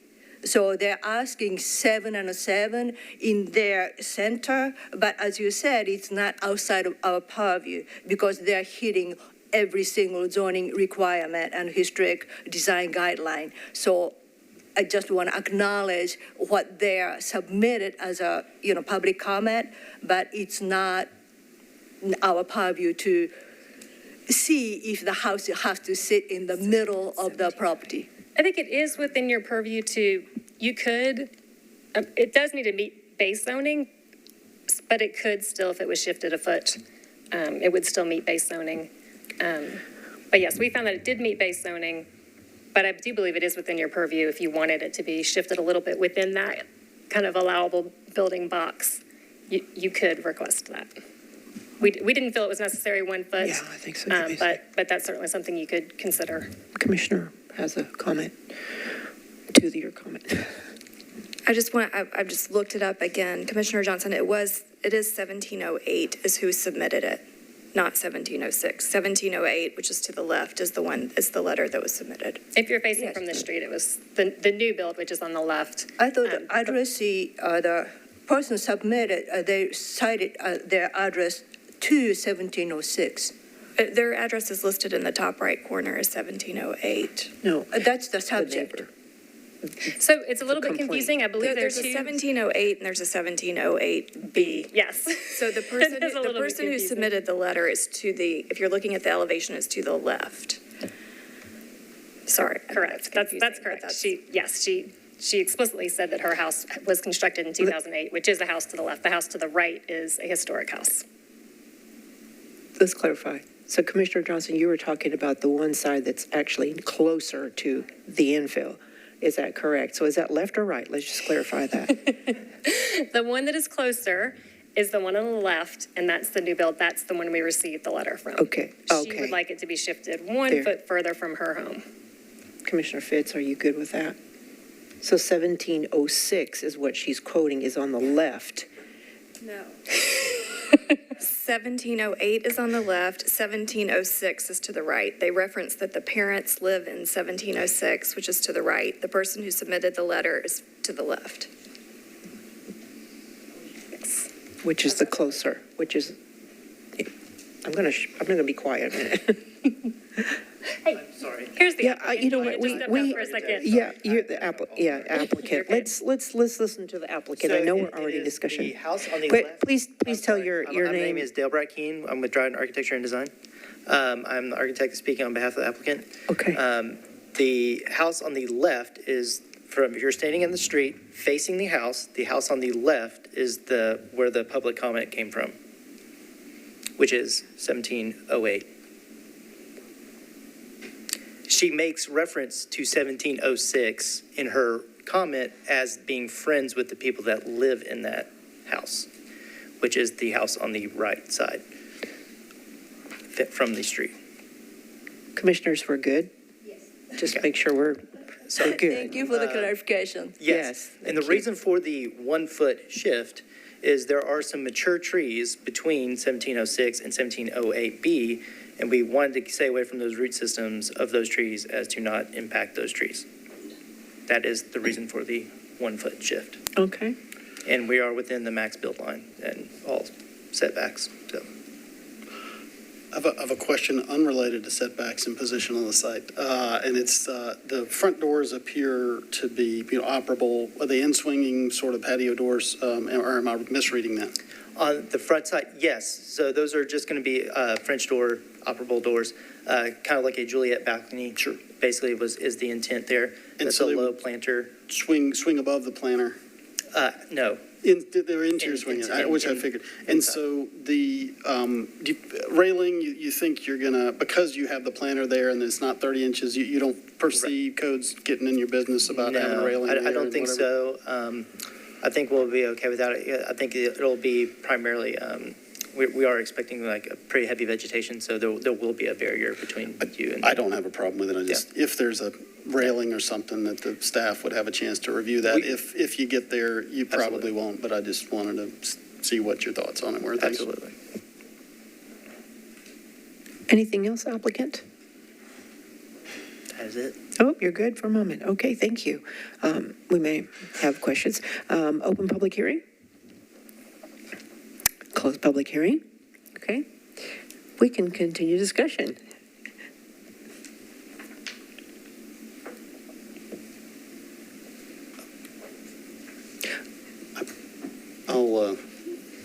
Since I've been talking so much already, I'll go ahead and jump in there. The movement on the site, to me, I find that argument a little specious, given that it comes from somebody's house who's wider and closer to the property line. I mean, I know it's in our purview to deal with rhythm along the street, but I don't have a problem with how this is cited as presented. That's my take on that particular issue. Okay. Yeah, I'm in full agreement with staff recommendations, so unless anybody has any further comment with regards to 1708B Beechwood Avenue, I move for approval of staff recommendations. A motion? There's a second. All in favor? Okay. Any opposed? I see none. That motion passes. Thank you, applicant.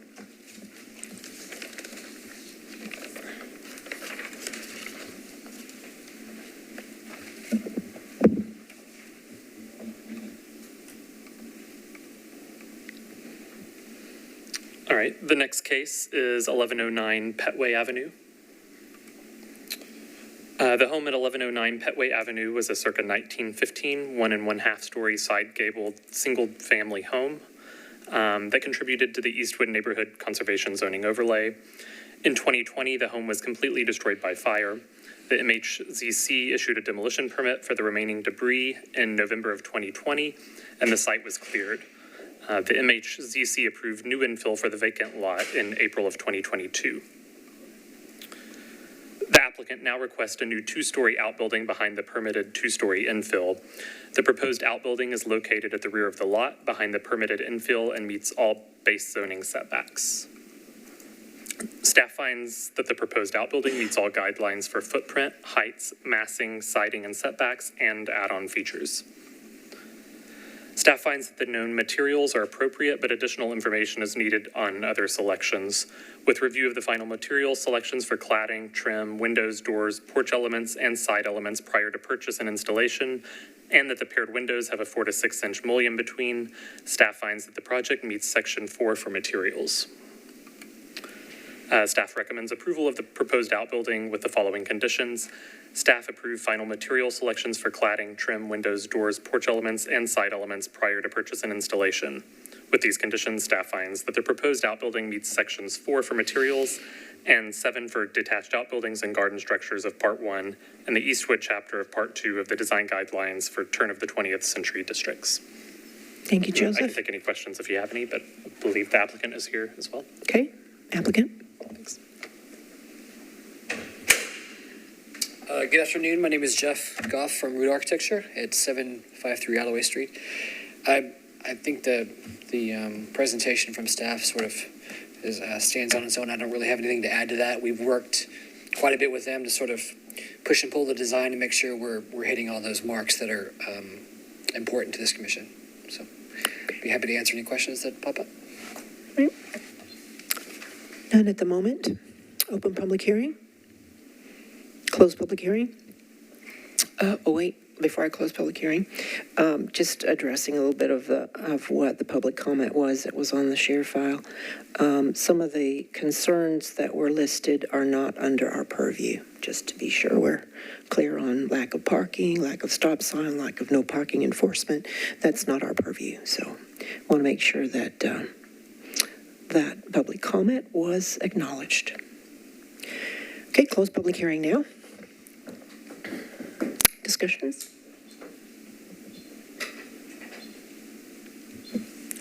Madam Chair, seeing no comments, unless anyone objects with regard to 1109 Petway, I move for staff approval of staff recommendation. Thank you. Motion? Second. All in favor? Okay. Seeing none opposed, that motion passes.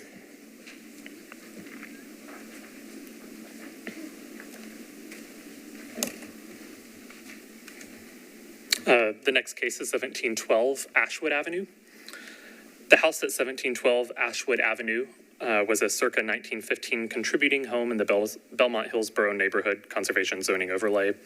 The house at 1712 Ashwood had been largely neglected for a number of years, suffering from prolonged hoarding and accumulation of trash.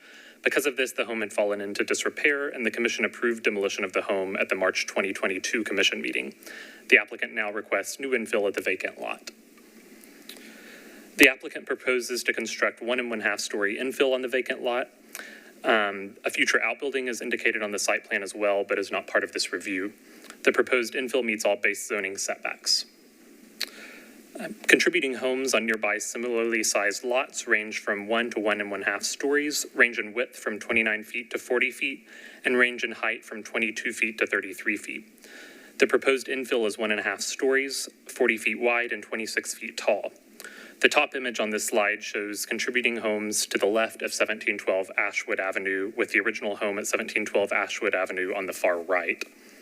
The middle image shows the contributing house to the right of 1712 Ashwood, with 1712 Ashwood to the far left, and the bottom image shows the historic context across the street. Staff finds the proposed infill meets all guidelines for height and scale, setback and rhythm of spacing, roof shape, orientation, and proportion and rhythm of openings. The known materials are appropriate, but additional information is needed on other selections. With staff review of the final material selections for foundation materials, cladding, roofing, trim, porch elements, windows, doors, and site elements prior to purchase and installation, staff finds that the project meets section 2B1D for materials. The location of utilities was not indicated. Staff recommends that HVAC be located behind the house or on either side beyond the midpoint of the house, and utility meters be located on the side of the building. Staff recommends approval of the project with the following conditions. The finished floor height be consistent with the finished floor heights of adjacent historic houses, to be verified by MHZC in the field. The HVAC shall be located behind the house or on either side beyond the midpoint of the house, and utility meters be located on the side of the building. Staff approve all material selections for foundation materials, cladding, roofing, trim, porch elements, windows, doors, and side elements prior to purchase and installation. 4-inch nominal corner boards shall be at the face of each exposed corner. Double and triple windows shall have a 4 to 6 inch mullion between them, and the siding and trim shall have a smooth finish. With these conditions, staff finds the proposed infill meets the design guidelines for the Belmont Hillsboro neighborhood conservation zoning overlay. I know the applicant is here if you have questions for him, but I can take questions too. Thanks, Joseph. Applicant?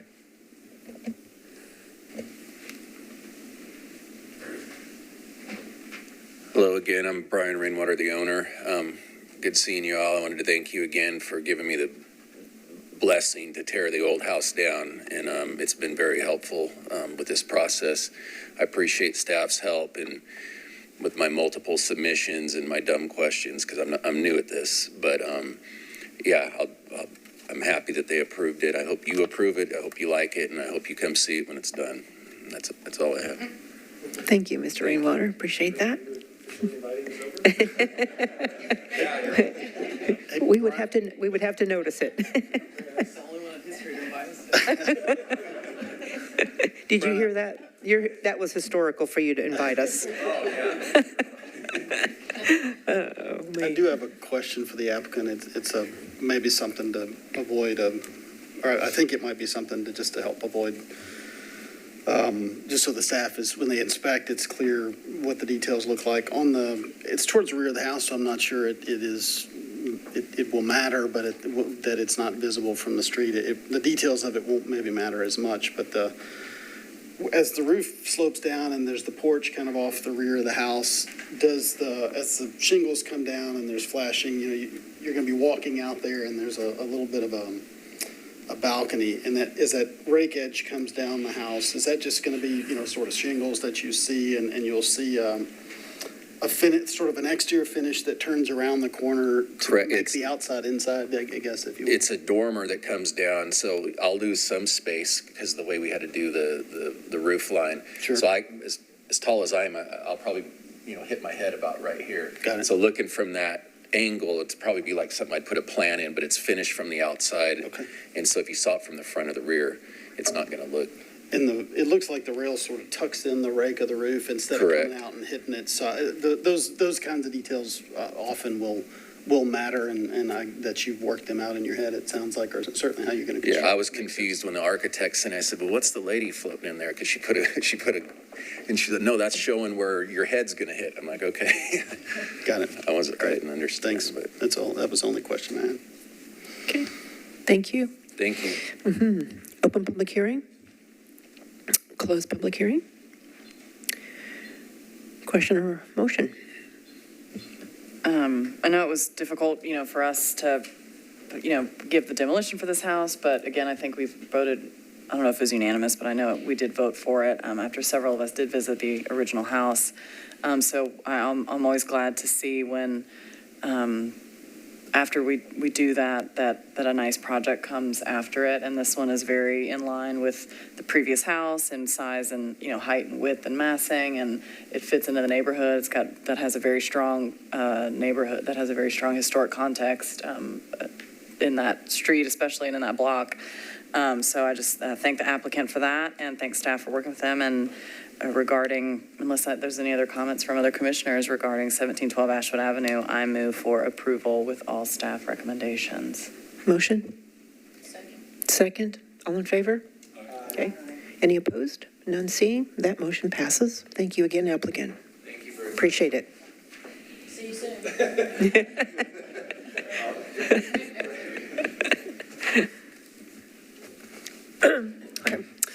Next up is 1417 Forest Avenue. It was a circa 1950 brick house that did not contribute to the historic character of Lockland Springs.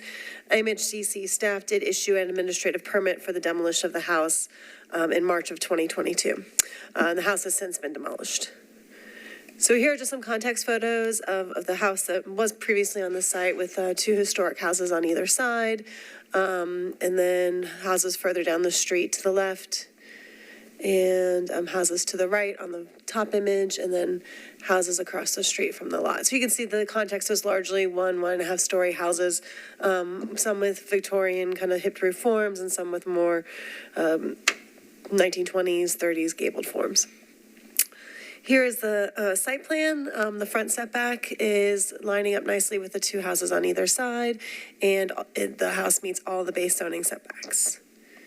Here is the front facade. The proposed height is 24 feet, 10 inches from the top of the foundation, with a maximum height of approximately 27 feet, 8 inches above grade. There is some significant grade here. But there are other houses, particularly the one to the left, has quite a tall foundation as well, because it has similar slope on the lot. The historic context of nearby homes of similar sized lots and of similar form range between 22 feet and 32 feet. So staff finds that the overall height of about 24 feet if you're not considering the foundation, and 28 feet if you are, to meet the historic context. The infill has a maximum width of 38 feet, 8 inches. That does include some side bays. The width at the front is 31 feet, 4 inches. Staff finds this meets the context, where houses are largely 28 to 37 feet wide. So here you can kind of see those side bays that increase the width a little bit, but the main form is 31 feet, 4 inches. These are the two side facades. So overall, staff is finding that the infill's height, scale, roof form, fenestration pattern, materials, setbacks, and overall design meet the historic context and the design guidelines. And we are recommending approval with our standard conditions regarding inspections of the finished floor height, approving all materials, and improving the location of the HVAC. The applicant is here. He is in agreement with the staff recommendation. He prefers not to speak unless you have specific questions for him. Thank you, Melissa. Okay. With that said, open public hearing. Close public hearing. Motion? Questions? Madam Chairman, with respect to 1417 Forest Avenue, I move for approval with staff recommendations. Motion? Second. There's a second. All in favor? Okay. Any opposed? Okay. Seeing none, that motion passes. Thank you. Applicant for waiting All right. through the day. All right, the next application is to construct a side addition that appears as infill and to construct a rear addition that includes a setback determination at 1312 3rd Avenue North. So Fire Hall number 1 is a Tudor Revival styled municipal building that was constructed in 1936. It's listed individually in the National Register of Historic Places, and it is a contributing structure in the Germantown Historic Preservation Zoning Overlay. The property has 82 feet of street frontage, which gives the appearance of a double lot on this block face of 3rd Avenue North. No changes to the existing materials or opening of the historic building are proposed with this application. So for this presentation, we'll first look at the side addition that includes a single-story connector and a two-story piece that read as infill. That two-story piece is at the top in green. This part of the project meets all setbacks, and the front setback of the infill will match that of the fire hall, which is appropriate. The connector attaches beyond the midpoint of the fire hall. Given the width of the lot, a side addition can meet the design guidelines for this property, and furthermore, this lot meets the conditions where the commission has found a side-by-side infill to be appropriate. Since the two-story piece reads as infill, staff reviewed that part of the project under that criteria. The property is located in the East Development Zone, and the applicant proposes a low to mid-rise commercial building type that is 2 stories and has a flat roof form. The proposed building type, form, and roof form can meet the design guidelines for infill in the East Development Zone. The project includes a 7-foot tall stair tower on the roof to access the mechanical deck. The applicant has indicated that a rooftop deck is not proposed at this time. Staff finds that the stair tower can be appropriate given its location approximately 69 feet behind the front wall of the infill, its minimal height at 7 feet, which meets the guidelines, and the modest width at 9 feet. The plan includes a single-story flat roof connector that is primarily glazing and ties in approximately 60 feet beyond the front wall of the fire hall. The connector uses an existing window opening on the left side that will be converted into a door to access the infill. Staff finds that the location of the connector, along with its lower height, separate roof form, minimal connection, and ample glazing to be appropriate in this case. So here are the side elevations. The infill meets the guideline that the building be at least 80% brick, and the rhythm and proportion of openings are found to be appropriate as well. And here is the rear elevation. So the plan also includes a rear deck that is partially covered. You can see in yellow at the rear of the fire hall. The covered portion is outlined in red. The zoning code allows for the uncovered portion to encroach in the rear setback, but does not allow for the covered part to be. The applicants requested a setback determination to reduce that rear setback from 20 feet to approximately 15 feet for the covered part of the deck. And here you can see the deck on the rear of the fire hall. And from the side, staff finds that the rear addition, including the setback determination, can be appropriate in this case. Given the modest scale of the addition, it's open on 3 sides, it's no taller or wider than the fire hall. And so for these reasons, staff recommends approval of the project as a whole with the conditions set forth in the staff recommendation. Thank you, Melissa. Any questions to her for the moment? Okay, is the applicant here?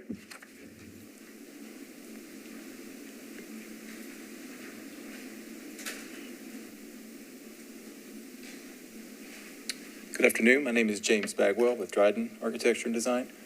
I don't have much to add to Melissa's report, except for I will say that the proposed connector between the two actually utilizes an existing door that is in the fire hall. So we're continuing that point from there. So. Okay, any questions to the applicant? Madam Chair, not a question, but applicant, if you decided to add rooftop, please come back to us before you do anything. That is pending on our minds. Yes, I would. Melissa and I have been in discussion about that, and it is something that's being considered, so.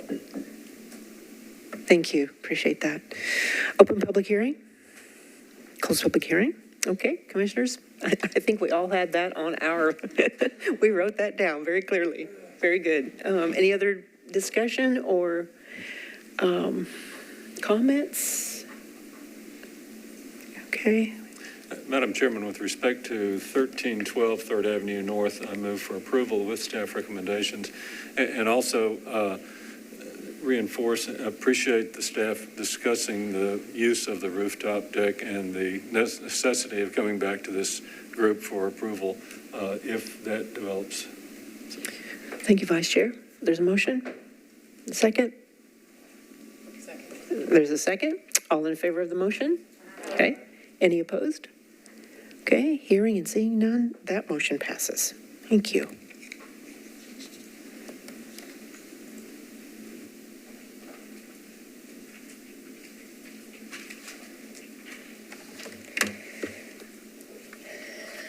Okay. Next up is 2905 Westmoreland Avenue. This is an application for an addition to both the historic house and the existing outbuilding at 2905 Westmoreland Drive in Hillsboro, West End. This neighborhood is not part of the recently consolidated guidelines.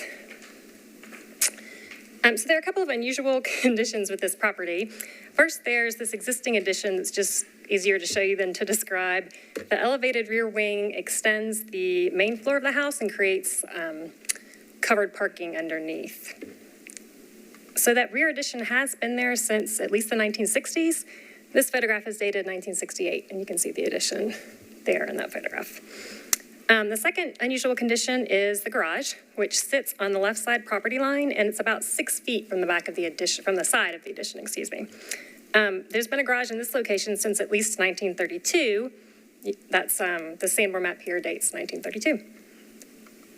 So the only proposed change to the footprint involves adding a 60 square foot stairwell bay to the outbuilding on the house facing elevation. Staff finds that while maintaining the existing side setback and distance to the house could be appropriate, as these conditions have long existed, further shrinking the distance between the two structures to be less than 6 feet is not appropriate. So staff suggests that perhaps the proposed stair could be relocated to the rear elevation of the garage, but the distance between the two structures should not be further reduced.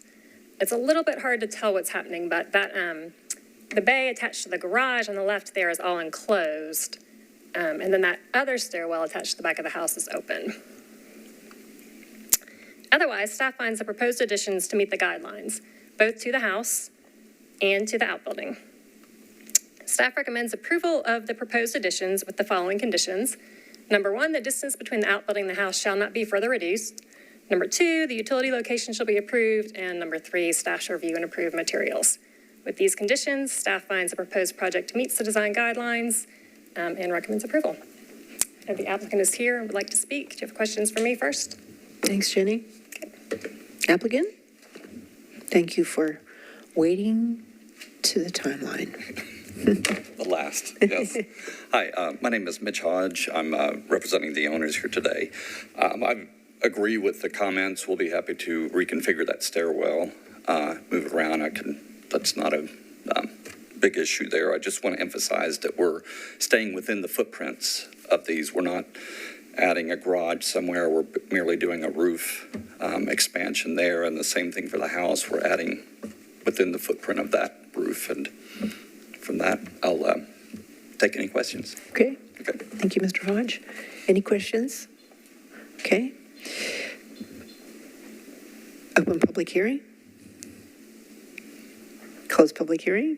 We just want to be sure you weren't here waiting for some other, were you part, Well, I've never been to anything like this, and I just came. Oh, okay. Because I've got a property that I got a letter about, so that first grouping that y'all listed, all of it, was that just okay or what? Okay. Yes. Perfect. Just because you were here last, we want to make sure we have acknowledged others that have been waiting this long. Yes. They were here for me. Yeah, right? Oh, okay, just to be sure. Yeah. Okay, open public hearing, close public hearing, and discussion or motion. Madam Chairman, with respect to 2905 Westmoreland Avenue, I move for approval with staff recommendations. Yes, sir. There's a motion. Second. All in favor? Okay. Any opposed? Seeing none, that motion passes. All right. Thank you. Yes, we do have one more. Yes. Thank you.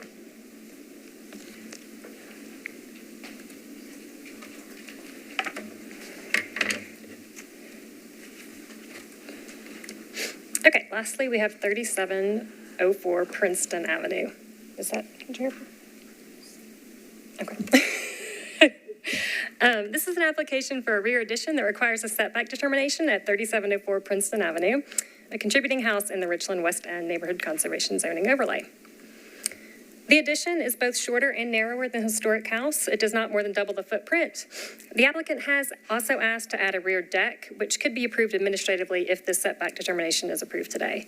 The entire addition permit could have been issued administratively, except that the addition extends into the rear setback. So base zoning here requires that the primary structure sit at least 20 feet from the rear setback line, from the rear property line. The applicant is asking to construct an addition that is only 10 feet from the rear property line. Staff finds that reducing the rear setback could be appropriate in this instance for several reasons. First, the lot is very shallow at only 68 to 95 feet deep. Second, the addition is very modest. The total depth of the house with the addition added on will be about 50 feet deep. And then third, beyond the rear property line, there is a 30-foot unimproved alley right-of-way that will help to maintain a buffer from the property behind. This item was pulled from consent due to comments sent by the neighbor to the immediate rear who opposed the rear setback determination. Again, the addition will not encroach on this 30-foot right-of-way. I think you can see it pretty well here. So the house with the little red mark on it is our subject property. They want to add about 20 feet on to the back of that house. You can see the house just above it has a fence there at the property line. They'll still be 10 feet away from that fence. So there is that 30-foot wide right-of-way there in the back that I guess the neighbors all enjoy as sort of, I don't know, a nice area to walk. And that was the objection that the property owner behind them did not want this house extended within the 20-foot rear setback. But again, there will still be the 30-foot right-of-way that is uninterrupted. So staff recommends approval of the proposed addition and setback determination with the following conditions. Revised elevations showing that proposed deck shall be approved by staff prior to permitting. Staff shall approve the utility locations and staff shall approve the materials. With these conditions, staff finds the project meets the design guidelines for Richland West End. And we recommend approval. Thanks, Jenny. Okay, we do have an applicant here. Okay, great. Did you have questions for me first? Okay. Thank you, Jenny. Thanks. I don't have to talk in front of a big crowd. That's nice. I'm John Broderick with Broderick Builders. We're the remodeling contractor that's been hired by the homeowner to improve this house, which is a real eyesore in the neighborhood. Some of you may know that. I've remodeled a lot of houses in this neighborhood over the last 35 or 40 years, and I was just talking with one of them today, and they were asking what we were going to do on Princeton Avenue and hopefully improve the house because it's got a very bad reputation in the neighborhood.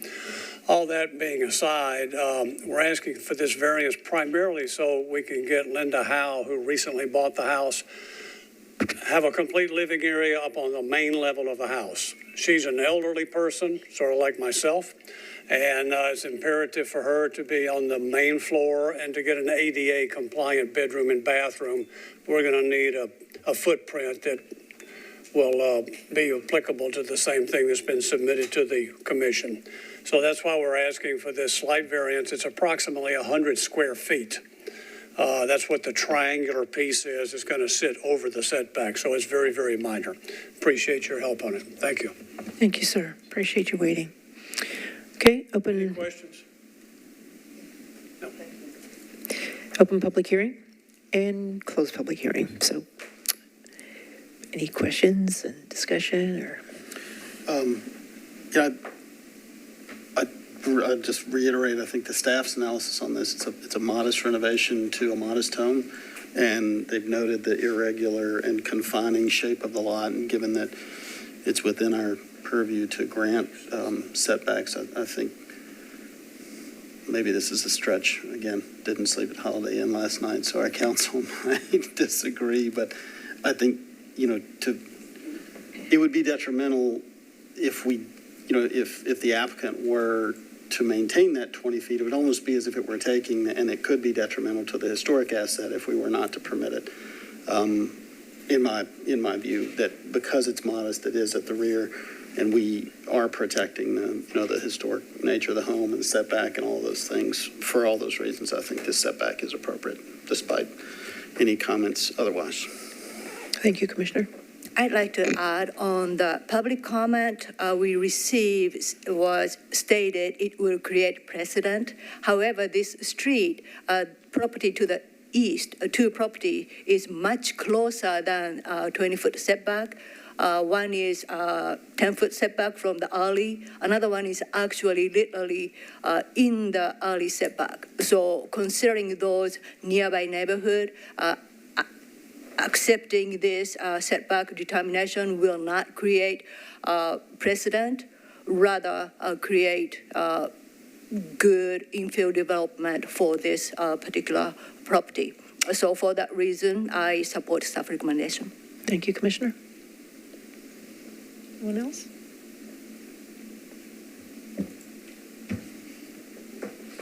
With respect to 3704 Princeton Avenue, I recommend that we adopt staff recommendations. There's a motion. Is there a second? We have 3 seconds. Who was first? Let's see, who did I hear first? I think Vice Chair. So second, all in favor? Okay. Any opposed? Seeing none, that motion passes. Okay. Whew, thank you. We have one more business. Yes. Ms. Ziegler? Yes, you vote for your officers, your chair and vice chair every 2 years, and this is the year. So, open to nominations.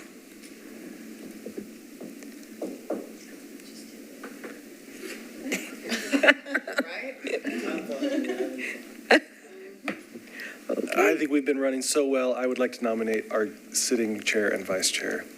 Can I do that both at once? Second. So one point of discussion is, given that my term expires this month and I haven't yet received any word about reappointment, should that be conditional, or I'd certainly be willing? If the worst should happen, we'll just have another vote for vice chair. They have not made a decision yet, so we don't know anything yet. Okay. Thank you for the vote of Sure, I hope it's capability? okay that I made that motion. I probably should ask first. Oh, yeah, you should ask, Okay. right? Is everybody in favor? I'll second the motion. All right. Anybody opposed? Yeah, because I'm the chair, so I can't. Yeah, right. Well, I'll have to say first that it is really a privilege to serve as chair, also to serve on this commission, because it's we're a good group and very respectful group, and really appreciate your comments, your professionalism. Really, I learn a lot from you all. So thank you for, again, putting me back up on the stand. And I'm honored to serve. So thank you. So we got, Oh, we have to take the vote. Oh, I can ask the vote. Well, wait. So you accept, right? Any other words of wisdom, Vice Chair? Because you were very wise. All right, so there's been a motion to, let's just say it, motion to the candidate for chair is Monet Bell and vice chair is Cyril Stewart. And there's a first and a second to that, so all in favor of the motion? Okay. Are there any opposed? Okay. Thank you for your smiles. That's really wonderful. And staff, thank you. You really do make our jobs easier. You put a lot of hours in. I know, I see it. We all see it. And thank you. And also for legal to hold us up. We can always get ourselves into a little tangle. But thank you again for you and your staff as well. Okay? All right. Oh, absolutely. Our fearless leader. Okay. We're done. Okay. Thank you. Thank you, IT. Note on the screen there, the next meeting will be back at Are you okay if I don't? Metro Schools MNEA building. What? Yeah, that's good.